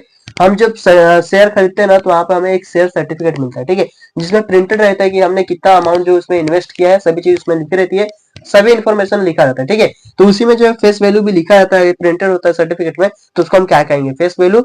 और उसके बाद आता है मार्केट वैल्यू। मार्केट वैल्यू क्या होता है, price at the which share the sold of purchase in stock market is called as MB, ठीक है।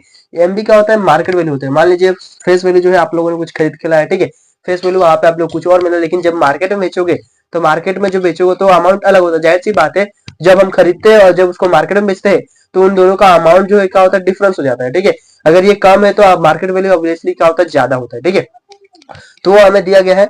नेक्स्ट हमारा क्या है, डिविडेंड। डिविडेंड क्या होता है, the part of annual profit of a company which is distribute पर share among share holder is called dividend. Dividend क्या होता है, मान लीजिए जितने भी ये कंपनी है उस कंपनी में जो है बहुत सारे शेयर होल्डर्स क्या है अपना अपना पैसा लगाए है, ठीक है, किसी ने 10%, किसी ने 5%, किसी ने 2%, 6%, सभी परसेंट क्या लगाया उन्होंने इन्वेस्ट किया है उस कंपनी के ऊपर, शेयर्स के ऊपर, ठीक है।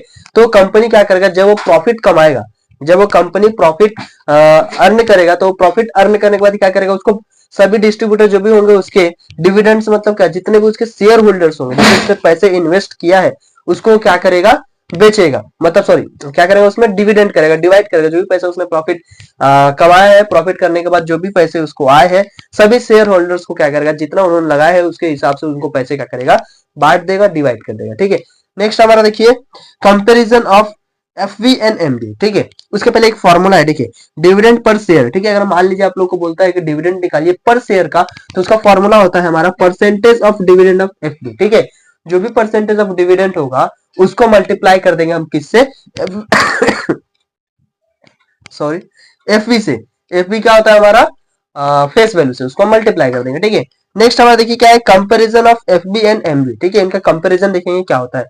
अगर आपका मार्केट वैल्यू जो है बड़ा होगा यानी कि ज्यादा होगा किससे, फेस वैल्यू से, then share at a premium, ठीक है। उसको हम क्या कहेंगे, शेयर जो है हमारा क्या है, प्रीमियम है, ठीक है, शेयर हमारा प्रीमियम है।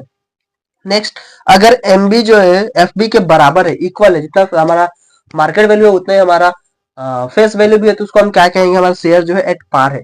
पार का मतलब होता है बराबर है, ठीक है, ना कम ना ज्यादा, ठीक है। और यहाँ पे प्रीमियम मतलब क्या होता है, उसको बेनिफिट होगा, ठीक है। जब मार्केट वैल्यू आए तो कुछ ना कुछ में ज्यादा पैसे उसको मिलेंगे, ठीक है। खरीदा कम है और बेच रहा है उसको मार्केट वैल्यू में, अगर मार्केट वैल्यू ज्यादा है तो जाहिर सी बात है उसको क्या होगा, प्रॉफिट होगा, तो प्रीमियम हो जाएगा। अगर मार्केट वैल्यू और फेस वैल्यू बराबर हो तो पार होते हैं, एक बराबर होते हैं, ठीक है। कोई भी वैल्यू उसमें चेंजेस नहीं होता, जितना मार्केट वैल्यू उतना ही फेस वैल्यू होता है। नेक्स्ट हमारा दिया है, अगर फेस वैल्यू जो है छोटा है किससे, सॉरी मार्केट वैल्यू जो है छोटा है किससे, फेस वैल्यू से, देन हम क्या बोलेंगे, शेयर जो है डिस्काउंट है। मान लीजिए आपका जो है मार्केट प्राइस में आपने खरीदा शेयर 10 रुपए में, ठीक है, और बेच रहे हो उसको 8 रुपए में, तो आपका क्या हो जाएगा, कहीं ना कहीं लॉस होगा। तो लॉस कब हमारा होता है, जब हम डिस्काउंट देते हैं, तो हमारा जो शेयर क्या हो जाएगा, वहां पे डिस्काउंट हो जाएगा। ये हमारा था क्वेश्चन नंबर, जो भी ये सब प्रैक्टिस सेट 4.3 का पूरा बेसिक था। अभी चलिए हम स्टार्ट करते हैं प्रैक्टिस सेट 4.3। अभी हम स्टार्ट करने जा रहे हैं प्रैक्टिस सेट 4.3। तो 4.3 में पहला ही क्वेश्चन हमें जो है एक्टिविटी क्वेश्चन दिया है। तो एक्टिविटी क्वेश्चन जो है देखिए यहाँ पे, ये इसके लिए फॉर्मूला एक याद रखना पड़ेगा आप लोगों को। क्या मार्केट वैल्यू जो होता है क्या होता है, फेस वैल्यू प्लस प्रीमियम होता है। क्या होता है, फेस वैल्यू प्लस प्रीमियम। और मार्केट वैल्यू जो है दूसरा फॉर्मूला होता है उसका फेस वैल्यू माइनस डिस्काउंट, ठीक है। ये दो फॉर्मूले होते हैं। अभी देखिए यहाँ पे जो है एसआर नंबर देकर रखा है, यहाँ पे ये एसआर नंबर है, एफ भी देकर रखा है 100, ठीक है। पार है, पार में हमने क्या बोला था, अभी हमने इसके पहले कंडीशन पढ़ा था, जिसमें अगर फेस वैल्यू जो है पार होता है, पार मतलब क्या होता है, बराबर होता है, तो मार्केट वैल्यू भी कितना हो जाएगा, उतना ही हो जाएगा, क्योंकि यहाँ पे पार है। शेयर एट कहाँ है, बोलते हैं पार है, तो कितना हो जाएगा 100। शेयर इज एट पार, तो पार है तो मतलब क्या है, दोनों बराबर है। Share is at premium, premium मतलब क्या है, उस पर प्रॉफिट हुआ है, कितने का प्रॉफिट हुआ है, 500 का, ठीक है। तो मार्केट वैल्यू उसका कितना है, 575। तो इससे तो हम डायरेक्ट पता चल जाता है कि इसका जो है फेस वैल्यू कितना हो जाएगा। यहाँ पे 500 है, यहाँ पे 575 है, तो जाहिर सी बात है 75 जो है इंक्रीज हुआ है, तो यहाँ पे 75 हम लिख सकते हैं, ठीक है। ये ₹75 हो गया। या फिर आप लोग सॉल्व करना, सॉल्व करिए, क्या face market value is equal to face value, यहाँ पे चाहे तो सॉल्व सकते हैं दूसरे के लिए।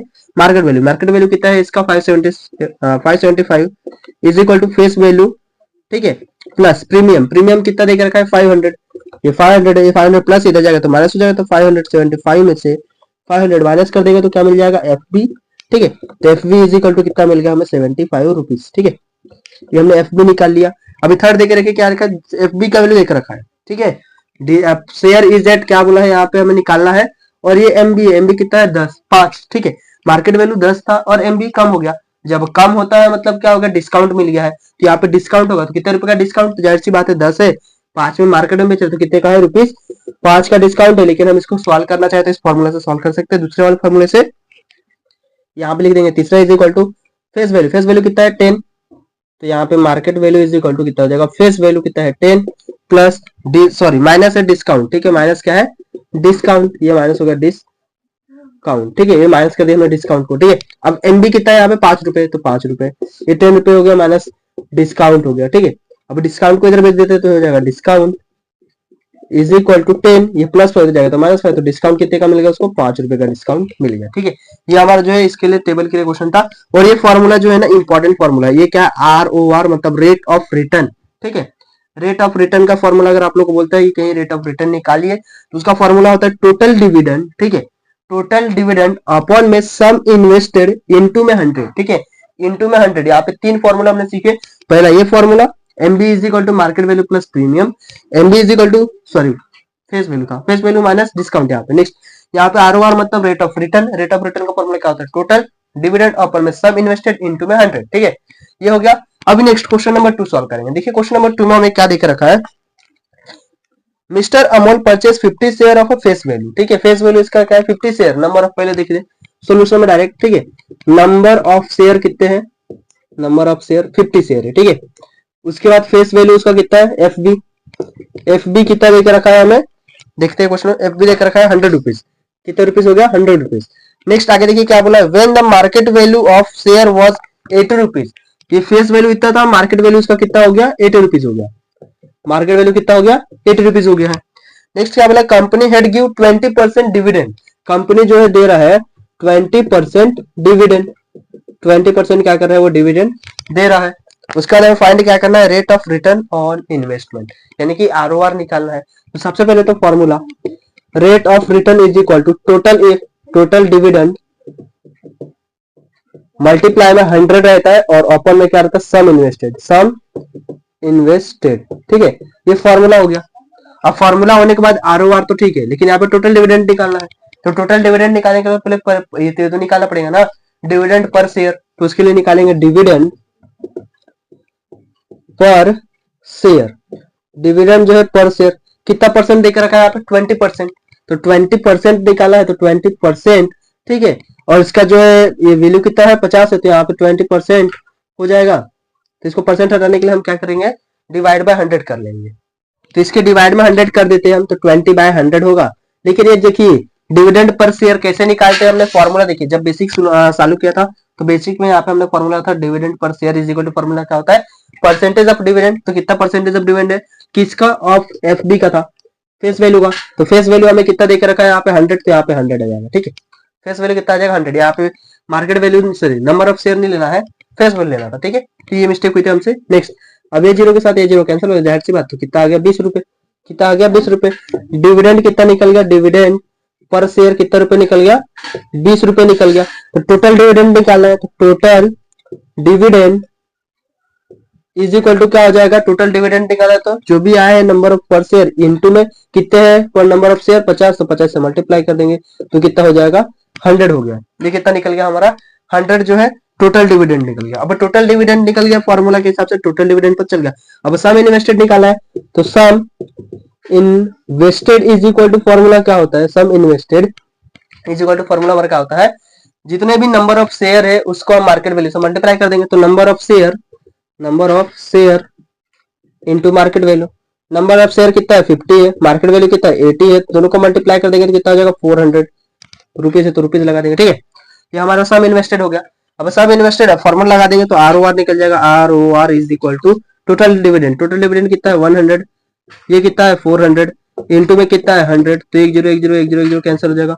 इसको जब डिवाइड करेंगे 4 2 8 और 4 5 तो आरओआर कितना निकल गया हमारा, रेट ऑफ रिटर्न कितना निकल गया 25, ठीक है, रेट ऑफ रिटर्न हमारा कितना निकल गया है 25 निकल गया है, ठीक है। तो हमें निकालने के लिए क्या बोला था, find the rate of return on investment, तो 25 जो है उसका रेट ऑफ रिटर्न है, ठीक है, ये क्वेश्चन नंबर 2 था। इसमें अगर आप लोगों को कोई भी डाउट रह गया है तो आप कमेंट करके पूछ सकते हैं। अभी चलते हैं हम नेक्स्ट क्वेश्चन की ओर। अभी हम स्टार्ट करने जा रहे हैं क्वेश्चन नंबर 3। देखिए क्वेश्चन नंबर 3 में क्या बोल के रखा है, Joseph purchase following share find his total investment, ठीक है, जोसेफ जो है ना परचेस किया है फॉलोइंग शेयर्स, ठीक है, नीचे जो कुछ शेयर्स दिए गए उनको परचेस किया है, हमें निकालना क्या है उसका टोटल इन्वेस्टमेंट, कितना इन्वेस्टमेंट उसको लगा है, ठीक है। पहले देखिए कंपनी ए में उसने क्या किया, एक कंपनी है जिसमें कंपनी ए नाम दे दिया गया, उसमें जो है 200 शेयर खरीदा उसने, ठीक है, उसका फेस वैल्यू जो है कितना था 2 रुपए था और उसका प्रीमियम कितना मिला उसको 80 रुपीज मिला है, ठीक है। नेक्स्ट जो है कंपनी बी में इन्वेस्टेड किया, उसमें 45 शेयर खरीदा है, ठीक है, उसमें मार्केट वैल्यू देकर रखा है 500। नेक्स्ट क्या बोला है, कंपनी सी में 1 शेयर खरीदा और उसमें इन्वेस्टेड किया है, मार्केट वैल्यू उसका जो है कितना है 10,540, यानी कि 3 कंपनी में इन्वेस्ट किया है। पहले में जो है 200 शेयर खरीदा है, उसमें 2 रुपए जो उसका फेस वैल्यू है और 18 रुपए प्रीमियम है। दूसरे कंपनी में जब उसने इन्वेस्ट किया उसमें 45 शेयर है और उसका मार्केट वैल्यू जो है कितना देकर रखा है 500। और तीसरा कंपनी जो उसमें 1 शेयर खरीदा है और उसका मार्केट वैल्यू जो है कितना है 10,540। तो इसमें टोटल इन्वेस्टमेंट निकालना है। तो ये इजी होता है इस टाइप का अगर क्वेश्चन आता है तो। ठीक है, सबसे पहले for company A, company A, company A के लिए निकाल रहे हैं। ठीक है, तो सभी चीज आप लोग लिख लीजिएगा, मार्केट वैल्यू कितना है, फेस वैल्यू कितना है, ये सभी चीज। ठीक है, तो कंपनी ए के लिए चाहे तो हम भी लिख देते हैं। ठीक है, कंपनी ए में देखिए क्या बोला है, शेयर कितने हैं, शेयर है 200। ठीक है, शेयर हो गया। उसके बाद क्या देकर रखा है, फेस वैल्यू, फेस वैल्यू कितना देकर रखा है, 2 रुपए। ठीक है, प्रीमियम कितना देकर रखा है, प्रीमियम 18 रुपए। ठीक है, ये देके रखा है। निकालने के लिए क्या बोला, टोटल इन्वेस्टमेंट। तो सबसे पहले तो सॉरी, सबसे पहले तो इन्वेस्टमेंट निकालना पड़ेगा। क्या निकालेंगे, इन्वेस्टमेंट। तो उसके लिए जो है मार्केट वैल्यू हमें पता होना चाहिए। इन्वेस्टमेंट निकालने के लिए सम इन्वेस्टर जो निकालते हैं उसका फॉर्मूला क्या है, number of share into market value. तो मार्केट वैल्यू का फॉर्मूला इसका निकालना पड़ेगा। प्रीमियम है तो प्रीमियम के लिए प्लस आता है, तो क्या लिखेंगे, F B plus premium, F B plus premium. ठीक है, यहाँ पे एम नहीं आएगा, गलती से यहाँ पे आ गया। ठीक है, प्रीमियम। तो क्या है, एफ बी कितना है इसका, 2 रुपए है, प्रीमियम कितना 18 है, तो मार्केट वैल्यू इसका कितना आ गया, टोटल 20 रुपए हो गया। ठीक है, मार्केट वैल्यू कितना निकाल लिया हमने, 20 रुपए निकाल लिया। अब 20 रुपए निकालने के बाद जो है इसका इन्वेस्टमेंट निकालेंगे, इन्वेस्टमेंट। ठीक है, investment for company A, company A, company A में कितना इन्वेस्ट किया, तो उसका फॉर्मूला क्या हो जाएगा, नंबर ऑफ शेयर, जितने शेयर है मल्टीप्लाई में एम बी। कितने शेयर है यहाँ पे, 200 शेयर है, मल्टीप्लाई में कर देंगे 20, तो कितना हो जाएगा यहाँ पे, 2 दूना 4, 3 जीरो लगा देंगे। ठीक है, इतना आएगा पहले के लिए। ये हमारा क्या होगा, इन्वेस्टमेंट, ये रुपीज है। ठीक है, कंपनी ए हो गया। उसके बाद कंपनी बी, उसके लिखेंगे for company B, company B, company B में देखिए यहाँ पे कितना लेके रखा है, 45 शेयर थे, शेयर कितने थे, 45 शेयर थे। और इसका मार्केट वैल्यू कितना देकर रखा था, 500। तो इसको डायरेक्ट ये देखिए, यहाँ प्रीमियम वगैरह कुछ दिया नहीं है, डायरेक्ट दिया शेयर और नंबर ऑफ मार्केट वैल्यू देकर रखा है। तो सिंपल से इसका इन्वेस्टमेंट निकाल सकते हैं। तो इन्वेस्टमेंट, ठीक है, आप लिख लीजिएगा, investment in company B, company B में कितना इन्वेस्टमेंट किया है वो लिखेंगे। फॉर्मूला क्या है, सेम वही, नंबर ऑफ शेयर इनटू में मार्केट वैल्यू। तो नंबर ऑफ शेयर कितना है 45, मार्केट वैल्यू कितना है 500, मल्टीप्लाई करेंगे तो 50 50 7 में 2, 5 20 20 2 22 और डबल जीरो लगा देंगे। ठीक है, और ये क्या है, रुपीज है।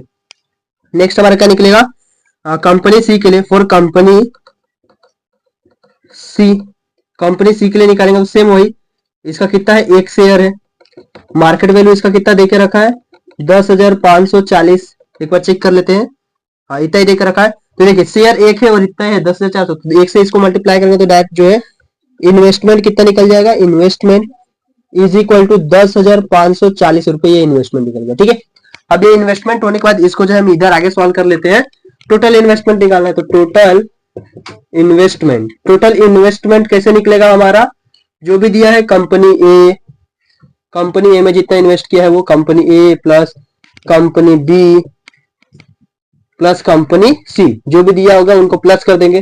तो कंपनी ए में कितना इन्वेस्ट किया है, 4,000 रुपए, तो इधर 4,000 आ गया। कंपनी बी में कितना इन्वेस्ट किया उसने, 22,500, तो 22,500 आ गया, 22,000 यहाँ पे 500। ठीक है, और नेक्स्ट कितना इन्वेस्ट किया है, 10,540 रुपए। ठीक है, आप लोग जो है इसको सम कर लीजिएगा, आपका टोटल इन्वेस्टमेंट जो है निकल जाएगा। आपका टोटल इन्वेस्टमेंट सभी को जोड़ देना है, आप लोग का सभी टोटल इन्वेस्टमेंट जो है निकल जाएगा, यहाँ पे प्लस आएगा। ठीक है, सभी जोड़ लीजिए, आंसर जो है आप लोग को मिल जाएगा। अभी देखिए हम नेक्स्ट क्वेश्चन करने जा रहे हैं, क्वेश्चन नंबर 4। अभी देखिए हमें क्वेश्चन नंबर 4 देख रखा है, जिसमें बोला है श्रीमती देश पांडे परचेस शेयर एफबी, यानी कि फेस वैल्यू देख रखा है 5 रुपए और प्रीमियम जो है कितना उतना 20 रुपए है। उसके बाद बोला गया how many share will see get for 20,000 रुपए। ठीक है, इसमें 5 रुपए जो है फेस वैल्यू देकर रखा है। उसके बाद बोला है प्रीमियम जो है 20 रुपए है। उसके बाद बोला है 20,000 में कितने शेयर खरीद सकते हैं। तो उसके लिए पहले सबसे लिख लेंगे एफबी, एफबी कितना देकर रखा है, ₹5। ठीक है, उसके बाद प्रीमियम कितना देकर रखा है, प्रीमियम, ठीक है, प्रीमियम, ठीक है, प्रीमियम कितना देकर रखा है, ₹20, ये देकर रखा है। निकालना हमें क्या है, फेस वैल्यू। ठीक है, निकालना क्या है, नंबर ऑफ शेयर। तो उसके लिए क्या करेंगे, सबसे पहले हमारा फॉर्मूला होता है market value is equal to क्या होता है, फेस वैल्यू प्लस प्रीमियम, क्या होता है, प्रीमियम, यहाँ पे आएगा। ठीक है, अब यहाँ पे मार्केट वैल्यू हमें निकालना है, तो मार्केट वैल्यू को जैसे का वैसे रहने देते हैं। फेस वैल्यू कितना रखें, 5, और ये क्या है हमारा प्रीमियम कितना है, 20 रुपए। ठीक है, हमने जो यही वाला फॉर्मूला जो यूज किया है, market value equal to face value plus premium. तो यहाँ पे ये हो गया, तो यहाँ से मार्केट वैल्यू हमें कितना मिल गया, 25 रुपए। ठीक है, कितने रुपए मिल गए, 25 रुपए मिल गया। मार्केट वैल्यू निकालने के बाद हम नंबर ऑफ शेयर निकाल सकते हैं, यही फॉर्मूला लगा के। फॉर्मूला क्या आएगा, sum invested is equal to number of share into में एमबी। ठीक है, नंबर ऑफ शेयर हमारा कितने है वही फाइंड करना है, तो नंबर ऑफ शेयर जैसे का वैसे रह जाएगा। मार्केट वैल्यू कितना देके रखा है हमें, 25 रुपए, तो 25। और इधर जो है सम इन्वेस्टेड, इन्वेस्टेड कितना किया उसने, 20,000 रुपए, तो 20,000 रुपए यहाँ पे डाल देंगे। अब इसको इधर डाल देंगे तो 20,000 ओपन में क्या हो जाएगा, 25 is equal to number of share जैसे का वैसा। इसको 25 से इसको डिवाइड करेंगे तो कितना हो जाएगा 8, यानी कि 800 जो है कितना नंबर ऑफ शेयर निकल जाएंगे। नंबर ऑफ शेयर कितना निकल गए इसके, 800 जो है नंबर ऑफ शेयर निकल गए। ये जो है हमारा क्वेश्चन नंबर जो है 4.3 का यहाँ तक एंड हो गया। अभी जो है यहाँ पे अगर आप लोगों को पूरा समझ में आ गया है तो कमेंट करिएगा हाँ समझ में आ गया। अब बस इतना ही था 4.3 में। अभी हम चलते हैं नेक्स्ट प्रैक्टिस सेट के लिए। अब हम स्टार्ट करते हैं प्रैक्टिस सेट 4.4। लेकिन 4.4 को स्टार्ट करने से पहले उसके जो क्वेश्चन है उसके सॉल्व करने से पहले हमें क्या समझना है, इसके जो बेसिक समझना है। बेसिक में देखिए पहला क्या देकर रखा है हमें, ब्रोकरेज एंड टैक्सेस। ठीक है, ब्रोकरेज और टैक्सेस के बारे में हम पढ़ेंगे इसमें। ठीक है, ब्रोकरेज का मतलब क्या होता है, जो ब्रोकर्स होते हैं। जैसे कि मान लीजिए आप लोगों को अगर घर बेचना है, किसी का घर बेचना है किसी को, तो उसमें क्या होता है, हमें किसकी जरूरत पड़ती है, ब्रोकर्स की जरूरत पड़ती है। ब्रोकरेज क्या करते हैं, कुछ अमाउंट जो है जो मतलब जिसका बेचना है घर, उसके तरफ से कुछ अमाउंट लेते हैं, और जो खरीदने वाला होता है यानी कि जो क्लाइंट लेके आएगा, ब्रोकर, जो ब्रोकर है जिसको चाहिए वो मकान, जो जिसको क्लाइंट लेके आएगा वो क्लाइंट से भी कुछ पैसा चार्ज करेगा। और जिससे वो बेच रहा है, मतलब मान लीजिए हमको बेचना है और कोई आया है बेचने वाला, ठीक है, तो जो आया है लेने वाला उससे भी ब्रोकर क्या करते हैं, पैसे चार्ज करते हैं। और जो बेच रहा है घर उससे भी क्या करेंगे, पैसे चार्ज करेंगे। तो इससे क्या होता है, ब्रोकरेज की कमाई होती है। ठीक है, तो इसके बारे में हम पढ़ेंगे अभी। देखिए ब्रोकरेज क्या होता है, we directly can not go to the stock market and buy और सेल शेयर्स। ठीक है, हम जो है डायरेक्टली जो है शेयर मार्केट में नहीं जा सकते। जो स्टॉक मार्केट होता है ना, ये सभी जो जो होते हैं स्टॉक मार्केट या फिर शेयर मार्केट से हम डायरेक्टली हम नहीं जा सकते। ठीक है, ऐसे नहीं कि हम गए शेयर खरीद लिए और बाय किए बेच दिए, ऐसा कुछ नहीं होता है। उसमें क्या होता है, शेयर मार्केट में वही लोग जा सकते हैं जो इसको स्टॉक मार्केट मार्केट जो होता है स्टॉक मार्केट, उसमें वही लोग जा सकते हैं जिन्होंने उसमें जो है रजिस्टर किया है, या फिर कह सकते हैं जो उनसे जो है उस एजेंसी से जिन लोगों ने क्या हुआ इंक्लूड हुए हैं वही लोग जा सकते हैं। जो एजेंसी से जुड़े हैं वही जा सकते हैं, कोई ऐसा व्यक्ति नहीं जा सकता है जो जुड़ा ना हो। ठीक है, तो एजेंसी से सबसे पहले उनको जुड़ना पड़ता है, उसके बाद वही जा सकते हैं। ठीक है, अगर आप लोग देखेंगे तो मार्केट में बहुत सारे ऐसे जो है सर्विसेज रहती है, जिसमें क्या होता है दो तीन व्यक्ति जो है जुड़े रहते हैं, वो फिर क्या आते हैं हमारे इधर प्रोडक्ट लेके आते हैं, उसके बारे में ये सब बताते हैं, ये इतना मिलता है, ये खरीदोगे तो आपको इतना बेनिफिट होगा, ये खरीदोगे तो आपको इतना बेनिफिट होगा। तो एक तरीके से क्या होता है, ब्रोकर्स होते हैं, उनको क्या होता है बेनिफिट होता है। जब आप उसको जिसका प्रोडक्ट लेके आएगा उसके तरफ से कुछ पैसा मिलेगा, और जो खरीदता है उसको भी क्या होता है पैसे देने पड़ते हैं। तो उससे क्या होता है दोनों तरफ से वो पैसा उनकी कमाई होती है, उनका कहता है बेनिफिट भी बेनिफिट रहता है। ठीक है, तो इसमें जो है हम डायरेक्ट जो है स्टॉक मार्केट में जाके कोई भी शेयर खरीद नहीं सकते। उसके लिए हमें किसकी जरूरत पड़ती है, ब्रोकर की जरूरत पड़ती है। और ये ब्रोकर क्या करते हैं, दोनों तरफ से कुछ ना कुछ अमाउंट लेते हैं जिससे उनकी कमाई होती है, और हमारे को जो है जिसको चाहिए उसका भी फायदा हो जाता है, और जिसको बेचना है उसका भी काम हो जाता है। यानी कि दोनों तरफ से दोनों का भी काम हो जाए, जितने भी लोग इसमें इंक्लूड होता है सभी का इसमें बेनिफिट ही बेनिफिट होता है। नेक्स्ट क्या बोला, only the register member organize can as the stock market can be buy और सेल। मैंने जो बताया वही लिखा है कि सिर्फ और सिर्फ जो एजेंसी में एजेंसी से जुड़े हुए थे लोग वही क्या कर सकते हैं, शेयर को बाय और सेल कर सकते हैं। कोई भी व्यक्ति जो है ऐसे ही जाके शेयर नहीं कर सकता है। नेक्स्ट क्या दिया है, at the time of buy share, जब हम शेयर्स को क्या कहते हैं खरीदते हैं, ठीक है, तो उस समय पे जो हमारा बाइंग प्राइस होता है जिसको हम परचेस प्राइस भी कहते हैं, क्या कहते हैं परचेस, परचेस यानी खरीदना होता है, बाइंग मतलब भी क्या होता है खरीदना। तो उसका परचेस का फॉर्मूला क्या होता है, मार्केट वैल्यू प्लस ब्रोकरेज। ठीक है, जब हम परचेस करेंगे ना, तो परचेस जब हम करेंगे, मान लीजिए हमें किसी का घर खरीदना है, तो जब हम उससे खरीदेंगे परचेस करेंगे, तो हमें जो है वो पैसा जो बोल रहा है, जो घर बेच रहा है वो जितना पैसा मांग रहा है उतना तो देना ही पड़ेगा हमें। ठीक है, लेकिन जो हमारा ब्रोकर होगा, ब्रोकरेज जो होगा उसको भी अमाउंट देना पड़ता है, कुछ ना कुछ परसेंट उसको भी देना पड़ता है। तो उसके लिए क्या होता है, जब हम बाइंग प्राइस होता है तो ये होता है। ठीक है, लेकिन जब सेलिंग प्राइस होता है ना, मान लीजिए अब हमें घर बेचना है, पहले हम क्या कहते हैं, हम घर खरीद रहे थे, किसी से घर कोई घर बेच रहा है तो हम उससे घर खरीद रहे हैं, तो उसको हमने क्या दिया, जितना वो घर बेचने का पैसा मांग रहा है मालिक उतना पैसा, प्लस हम ब्रोकर को भी दे रहे थे पैसा। जब हम बेचेंगे, मान लीजिए अभी हम मालिक हो गए, अब वो घर को बेचना है हमें, तब हमें क्या देना पड़ेगा, जब भी मार्केट में हमें वैल्यू मतलब जितनी हमारी हमने इच्छा है, हम जितना हमें पैसे बेचना है वो पैसे देना पड़ेगा। लेकिन यहाँ पे ब्रोकर का जो अमाउंट है वो हमें रिड्यूस हो जाता है। ठीक है, ब्रोकर का अमाउंट हमें देने की जरूरत यहाँ पे नहीं पड़ती है, ऐसा इसमें बोला गया है। नेक्स्ट क्या बोला गया है देखिए, जीएसटी ऑन ब्रोकरेज सर्विस, ठीक है। जीएसटी अभी क्या है, ब्रोकरेज सर्विस पे भी जीएसटी लग चुका है, ठीक है। देखिए क्या बोला है, शेयर ब्रोकर जो होते हैं प्रोवाइड करते हैं सर्विस को परचेस और सेल करने के, ठीक है।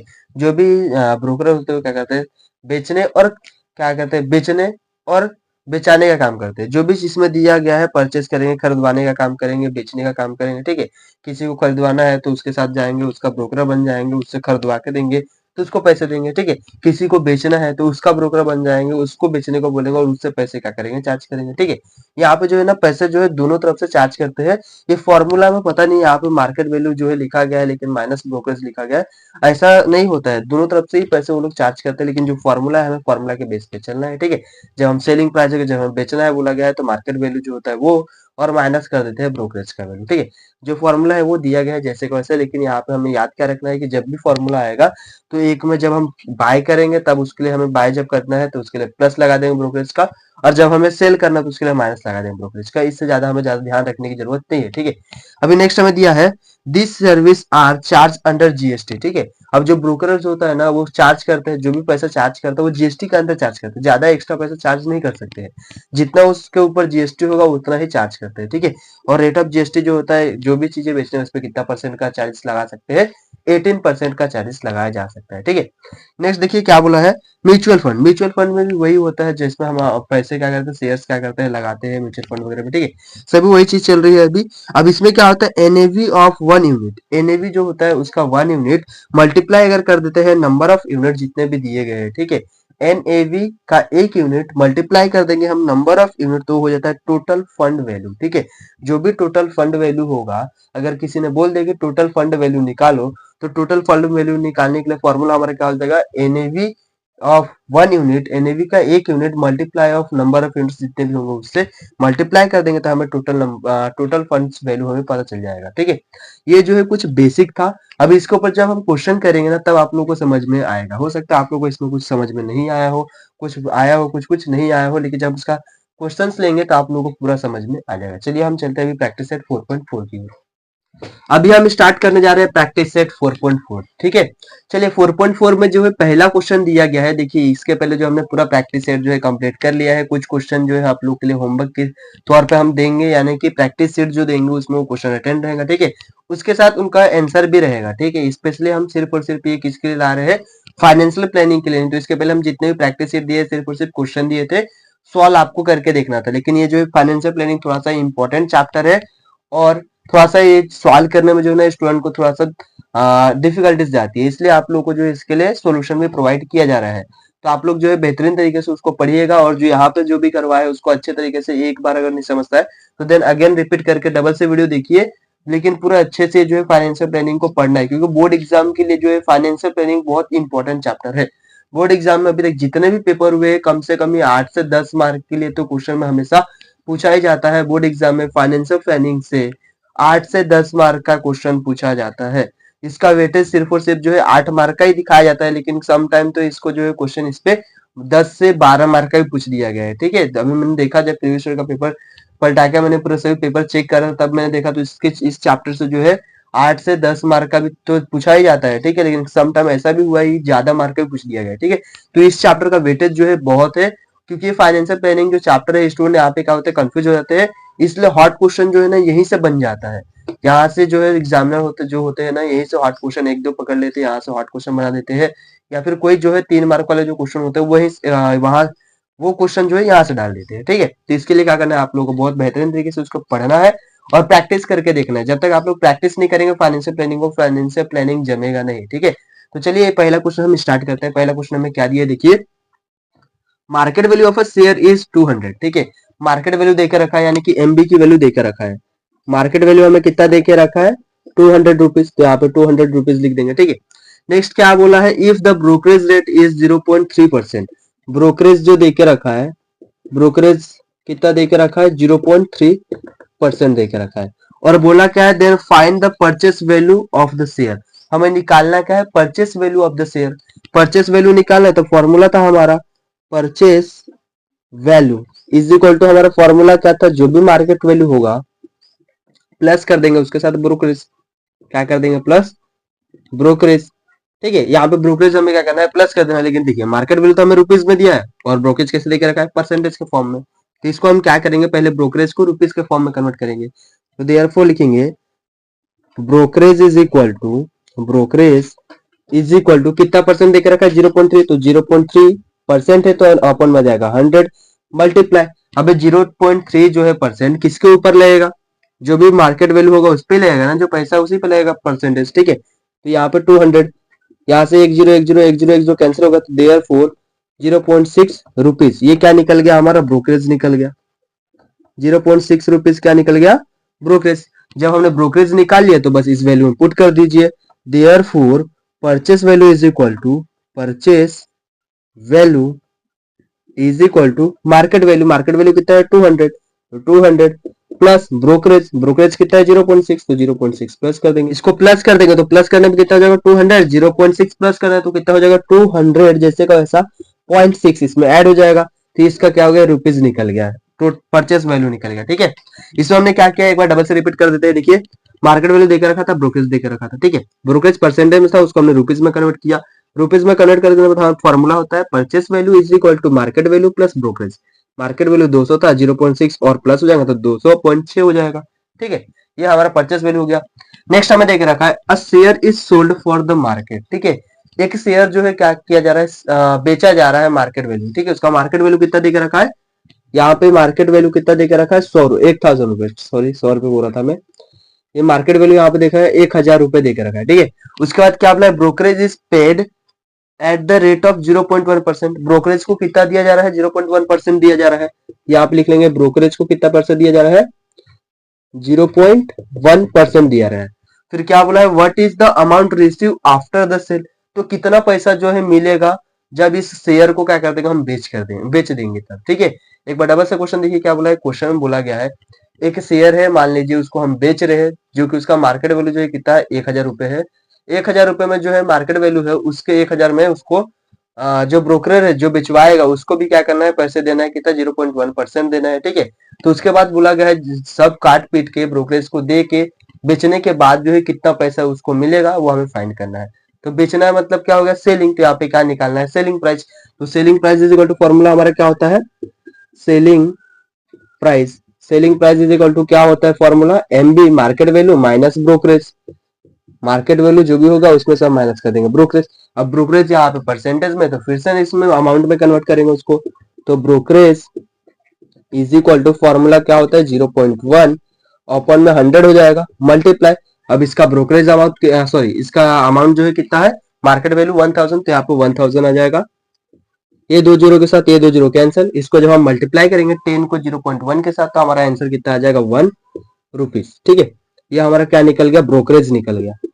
जब हमने ब्रोकरेज निकाल लिया तो फॉर्मूला हम पुट करेंगे तो सेलिंग अमाउंट निकल जाएगा। Selling price is equal to, formula क्या है, मार्केट वैल्यू। मार्केट वैल्यू कितना था, 1000 था, माइनस कर देंगे ब्रोकरेज के कितना देना है, ब्रोकरेज को 1 रुपए देना है। तो ये जो सेल करने के बाद है इसको कितने रुपए मिल जाएगा, 999 रुपए, यानी कि 999 रुपीज जो है इनको मिल जाएगा जब वो शेयर क्या करेंगे, बेच देंगे तब। ठीक है, ये जो है हमारा क्वेश्चन नंबर 2 था।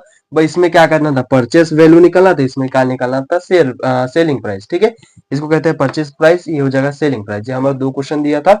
अभी चलते हैं हम नेक्स्ट क्वेश्चन की। अभी हम देखते हैं क्वेश्चन नंबर 3। देखिए ये क्वेश्चन नंबर 3 में जो है ना बॉक्स दिया है और बोला गया है कि ये सभी चीजें निकालो। 2 क्वेश्चन दिए गए हैं, एक दिया 100 बी और एक दिया 75 बी। ये जो है सभी क्या है, नंबर ऑफ शेयर से मार्केट वैल्यू इसका देके रखा है। निकालना क्या है, देखिए टोटल वैल्यू निकालना है, ब्रोकरेज निकालना है 0.2% पे, 9% सीजीएसटी और ब्रोकरेज निकालना है, फिर एसजीएसटी निकालना है और टोटल वैल्यू ऑफ शेयर कि कितना वैल्यू जो हो गया टोटल वैल्यू हमें क्या करना है, फाइंड करके निकालना है।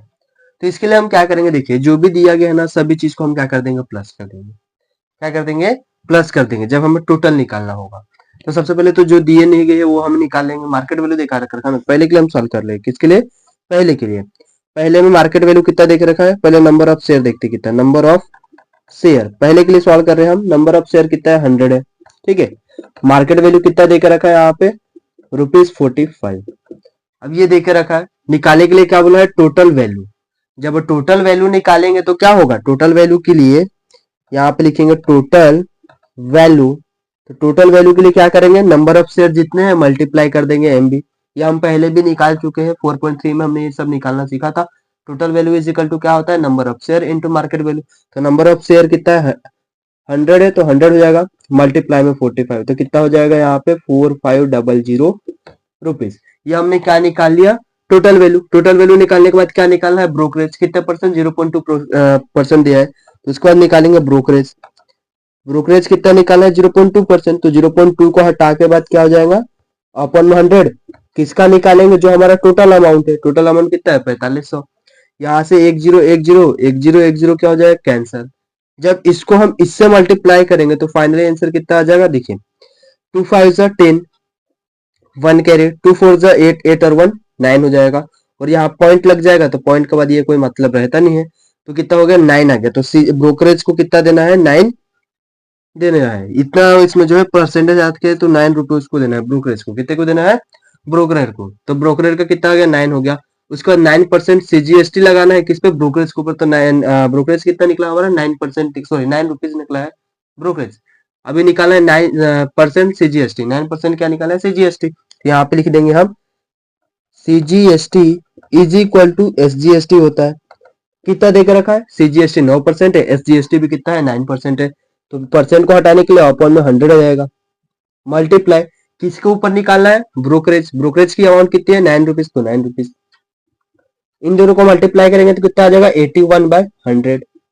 जब इसको डिवाइड करेंगे तो क्या हो जाएगा, 0.81।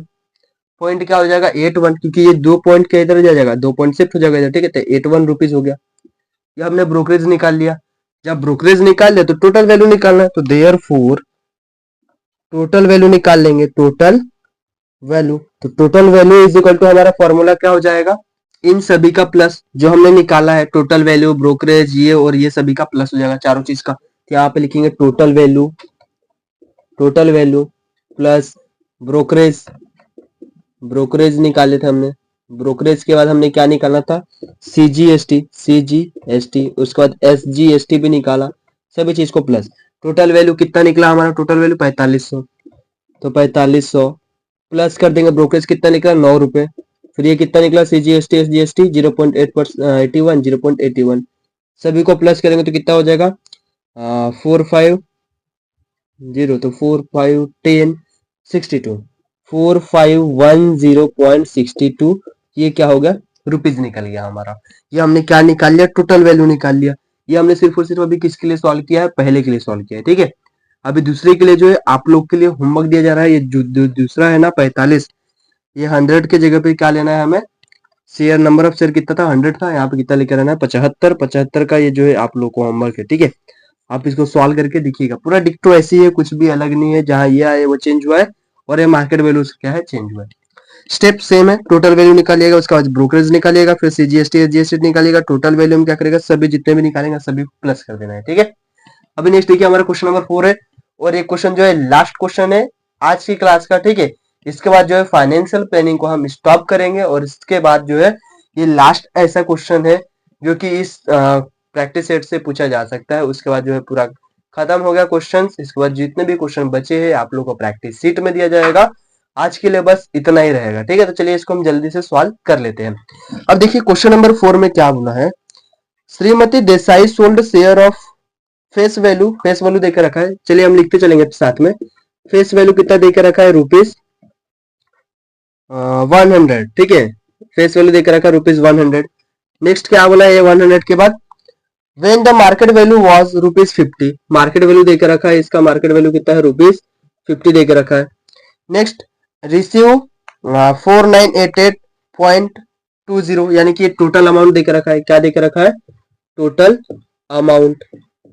अमाउंट इज इक्वल टू देकर रखा है 4988.20 रुपीज, ये देके रखा है। इसका नेक्स्ट हमें क्या बोला है, सी पेड ब्रोकरेज की अमाउंट देख रहा है, कितना दे रहा है ब्रोकरेज को, ठीक है। जो ब्रोकर होगा उसको कितना दे रहा है, 0.2%। इसका नेक्स्ट क्या बोला है, जीएसटी जो है ऑन ब्रोकरेज, जीएसटी भी लग रहा है ब्रोकरेज के ऊपर, तो जीएसटी ऑन ब्रोकरेज भी लिखना पड़ेगा। जीएसटी ऑन ब्रोकरेज कितना परसेंट का जीएसटी है, 80% का जीएसटी है, ठीक है। ये सभी गिवन देके रखा और बोला क्या है, then how many share did she sell, अभी देखिए क्वेश्चन को आप लोगों को समझा दिया जा रहा है कि क्वेश्चन में बोला क्या था। क्वेश्चन में जो है मार्केट वैल्यू बोल के रखा है, मिस्टर देसाई नाम की कोई तो एक महिला है, ठीक है। उन्होंने क्या किया, मार्केट वैल्यू में जो उन्हें शेयर बेच रहे हैं तो उनके मार्केट वैल्यू जो सॉरी क्या बोलते हैं, फेस वैल्यू जो है 100 रुपीज है, मार्केट वैल्यू 50 रुपीज है। टोटल अमाउंट जो है उनको कितना है, टोटल अमाउंट उनका 4988.20 उनको मिला है, ठीक है। इतना अमाउंट उनको दिया गया है, ठीक है। ब्रोकरेज को उसको कितना देना है, ब्रोकरेज को 0.2% देना है। उसके बाद जीएसटी भी लगेगा, ब्रोकरेज जो होते हैं उनके ऊपर जीएसटी भी लगेगा, ठीक है। तो जो ब्रोकर है उनके ऊपर जीएसटी जब लगेगा तो कितने परसेंट का लग रहा है, 80% का। तो पूछा गया है कितने नंबर ऑफ शेयर जो उन्होंने सेल किया है, ये फाइंड करके निकालो। तो सबसे पहले हम क्या निकाल लेंगे, जो भी एक परसेंटेज है ना, परसेंटेज को हटा देंगे, परसेंटेज हटा देंगे तो ब्रोकरेज निकालेंगे। तो ब्रोकरेज का फॉर्मूला हमारा क्या हो जाएगा, ब्रोकरेज 0.2% तो क्या हो जाएगा 0.2 अपन में 100% हटाने के बाद। और ये जो ब्रोकरेज निकलता है किस पे निकलता है, मार्केट वैल्यू, मार्केट वैल्यू कितना है 50। ये जीरो के साथ ये जीरो कैंसिल हो जाएगा। जब इन दोनों को मल्टीप्लाई कर देंगे तो ये कितना हो जाएगा, 2 5 10 यानी कि 1.2। जब देन इसको हम डिवाइड करेंगे तो 1. चलिए एक स्टेप बढ़ा लेते हैं, तो ये कितना हो जाएगा देखिए, 5 2 10। 10 होने का मतलब क्या है, 0.1 हो जाएगा, सॉरी 1.0 हो जाएगा, इसको फिर 10 से डिवाइड करना है। फाइनली हमारा ब्रोकरेज कितना निकला, 0.1 रुपीज, ठीक है। एक बार डबल से रिपीट कर देते हैं इसको, क्या किया हमने, ब्रोकरेज 0.2 था अपन 150 से मार्केट वैल्यू 0 कैंसिल हो गया, 5 था। तो चाहे तो आप ऐसे भी कर सकते हो, 5 1 5 5 2 10, फिर 2 आ जाता, फिर इसको डिवाइड कर दो 0.1 ही आता, ठीक है। 0.1 रुपीज हो गया, ये ब्रोकरेज निकालिए। उसके बाद हमें क्या निकालना है, GST on brokerage, GST on brokerage, ठीक है। कितना जीएसटी देना पड़ेगा ब्रोकरेज को, तो कितना परसेंट है, 80%। तो 80 बाई क्या हो जाएगा 100। ब्रोकरेज अमाउंट कितना है 0.1 आया, तो 0.1, ठीक है। जब इसको मल्टीप्लाई करेंगे तो हमारे कितना हो जाएगा, 0.1 पॉइंट क्या हो जाएगा उसका शिफ्ट हो जाए तो 1.8 हो जाएगा। डिवाइड करना 100 से, तो फाइनली आंसर कितना आ जाएगा 0.018 रुपीज। यह हमारा क्या निकल गया, जीएसटी ऑन ब्रोकरेज। अब जीएसटी ऑन ब्रोकरेज निकाल लिए, तो हमें निकालना क्या था, सेलिंग प्राइस की कितना उनको पैसे मिल रहे हैं, ठीक है। सेलिंग प्राइस ये अमाउंट टोटल अमाउंट देके रखा है, इसके पहले हमें सेलिंग प्राइस को कितने में बेच रहे हैं, अमाउंट तो इनको इतना मिल रहा है, लेकिन अब इन्होंने क्या किया, इतना इनको दे दिया, इतना ब्रोकरेज जीएसटी लग गया, तो सेलिंग प्राइस उसको कितना है वो फाइंड करना है, क्योंकि टोटल अमाउंट दिया गया है, सेलिंग प्राइस यहाँ पे नहीं दिया है। सबसे पहले हम निकालेंगे, उसके बाद सेलिंग अमाउंट, ठीक है। कितना अमाउंट है सेलिंग का, वो इज इक्वल टू फॉर्मूला क्या हो जाएगा, सेलिंग प्राइस का फॉर्मूला क्या था जब हम स्टार्टिंग में पढ़े थे, तो market value minus brokerage, market value minus brokerage, market value था माइनस में ब्रोकरेज था। और माइनस हम क्या कर रहे थे, जीएसटी भी करना पड़ जाएगा, क्योंकि यहाँ जीएसटी एक ऐड हो गया, तो जीएसटी को भी हमें माइनस करना पड़ेगा। मार्केट वैल्यू देखिए अभी कितना था, मार्केट वैल्यू 50 था। ब्रोकरेज हमारा कितना था, पहले ब्रोकरेज जो निकाले 0.1 रुपीज। नेक्स्ट कितना है, जीएसटी 0.018 है। जब सभी को हम माइनस करेंगे तो कितना आ जाएगा देख लेते हैं, कितना हो जाएगा, इसको माइनस करेंगे तो 49.882 रुपीज, ठीक है। ये हमने निकाल ली, ये हमारा क्या है, सेलिंग अमाउंट है। ये हमने क्या निकाला है, सेलिंग अमाउंट। लेकिन हमें सेलिंग अमाउंट पूछा था क्या क्वेश्चन में, नहीं, हमें क्या पूछा है कि कितना जो है नंबर ऑफ शेयर वो बेच रहे हैं। तो उसके लिए हम लिखेंगे therefore number of share sold, बेच रहे हैं मतलब क्या, sold, is equal to formula का होगा टोटल अमाउंट, जितना उनको अमाउंट मिला है वो अपॉन में सेलिंग अमाउंट। सेलिंग अमाउंट उनका कितना था, सेलिंग अमाउंट, तो अभी देखिए टोटल अमाउंट कितना है 4988.20 है, अपॉन में सेलिंग अमाउंट कितना निकला है 49.882। देखिए अब यहाँ पे पॉइंट कितना है 3 है, तो 3 से उसको मल्टीप्लाई कर देता है, मतलब कितना हो जाएगा 1000 से मल्टीप्लाई कर देते, कितना हो जाएगा 498820। इसको अगर हम 1000 से मल्टीप्लाई कर देंगे और इसको भी क्या करेंगे 49.882, इसको भी हम 1000 से मल्टीप्लाई अगर कर देते हैं तो देखिए अब उसके आगे जगह नहीं है हमारे पास, उसके आगे का जो है हम इधर साइड में लिख रहे हैं, ठीक है। ये इधर साइड के बाद इधर आ जाइएगा, देखिए अब 1000 से जब मल्टीप्लाई हो जाएगा तो कितना हो जाएगा 498820। ये जैसे का वैसा, ये जैसे का वैसे थे, 2 पॉइंट था तो शिफ्ट हो जाएगा, एक और जीरो इसके साथ लग जाएगा। और नीचे वाले का क्या होगा, 3 पॉइंट है तो तीनों पॉइंट हट जाएंगे, तो क्या हो जाएगा 49882।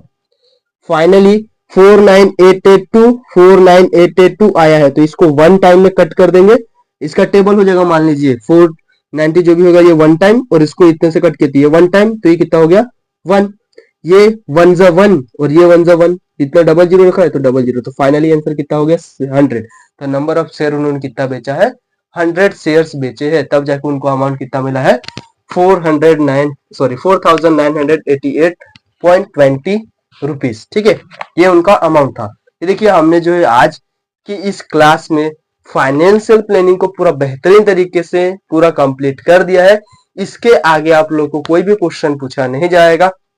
जितने टाइप के भी क्वेश्चन थे सभी टाइप के हमने क्वेश्चन जो है आप लोगों को कवर करवा दिया है। अगर आप लोगों को वीडियो अच्छा लग रहा हो तो वीडियो को लाइक और चैनल को सब्सक्राइब जरूर करिएगा और जितना हो सके उतना शेयर करिएगा। देखिए तबियत खराब होने के बावजूद भी हम आप लोगों के लिए इतना वीडियो जो है लेकर आए थे। पूरा बीच बीच में हमने खांसी भी आया था तो भी हमने जो है आप लोगों के लिए इतना हमने करवाए। वन शॉट जो है वीडियो बनाना कोई मामूली बात नहीं होता। आप लोगों के लिए इतना अगर हम करें तो आपका भी फर्ज बनता है कि हमारा जो है चैनल को जितना हो सके उतना ज्यादा शेयर करिए और जितने भी आपके फ्रेंड्स है उनको भी बोलिए सब्सक्राइब वगैरह करने के लिए। और जितना आपसे सपोर्ट हो सके उतना आप लोग हमें सपोर्ट करिए, क्योंकि आप लोग के लिए देखिए हम इतना सारी चीजें लेके आ रहे हैं तो आपका भी फर्ज बनता है कि इतना चीज आप भी हमें सपोर्ट करिए। ताकि देखिए अभी हमें जो है बहुत सारी चीजें जो है लाने की अभी बाकी है। अभी तो सिर्फ वन शॉट ही चल रहा है। वन शॉट कंप्लीट होने के बाद आईएमपी क्वेश्चन भी आएगा। आईएमपी के बाद जो है आप लोगों को हिंदी ग्रामर, इंग्लिश ग्रामर और मराठी ग्रामर भी दिया जाएगा। अभी बहुत सारी चीजें आप लोगों के लिए बचा है तो इसके लिए जो है आपको क्या करना है, सिर्फ और सिर्फ जितना हो सके आप लोगों से उतना शेयर करना है और आप लोगों का सपोर्ट हमें दिखाना है। ठीक है, अभी मिलते हैं हम। आज के लिए बस इतना ही रन देते हैं। ठीक है, अगर आप लोगों को वीडियो अच्छा लगा तो वीडियो को सच में लाइक करिए और ज्यादा से ज्यादा कमेंट करिए, क्योंकि आपका एक कमेंट जो है हमें मोटिवेट करता है। तो आपको जो है जितना हो सके उतना ज्यादा ज्यादा कमेंट करना है। जितना आप लोग कमेंट करेंगे उतना हमारा वीडियो का होता है फीड में जाता है। अगर आप लोग कमेंट ही नहीं करेंगे तो हमारा वीडियो फीड में नहीं जाएगा, जिसकी वजह से जो है यूट्यूबर जो है आगे वीडियो भेजेगा नहीं, फीड में नहीं जाएगा तो किसी को पता ही नहीं चलेगा हमारे चैनल के बारे में। और हमारा जो है व्यूज वगैरह जो है कम आते हैं। इतना मेहनत करने के बाद भी अगर व्यूज कम आए तो जो थोड़ा सा जो है हम डिमोटिवेट हो जाता है। इसलिए आप लोगों को क्या करना है, जितना हो सके उतना शेयर करना और कमेंट ज्यादा से ज्यादा करना है। ठीक है, मिलते हैं नेक्स्ट वीडियो में। तब तक के लिए जय श्री राम, जय महाराष्ट्र।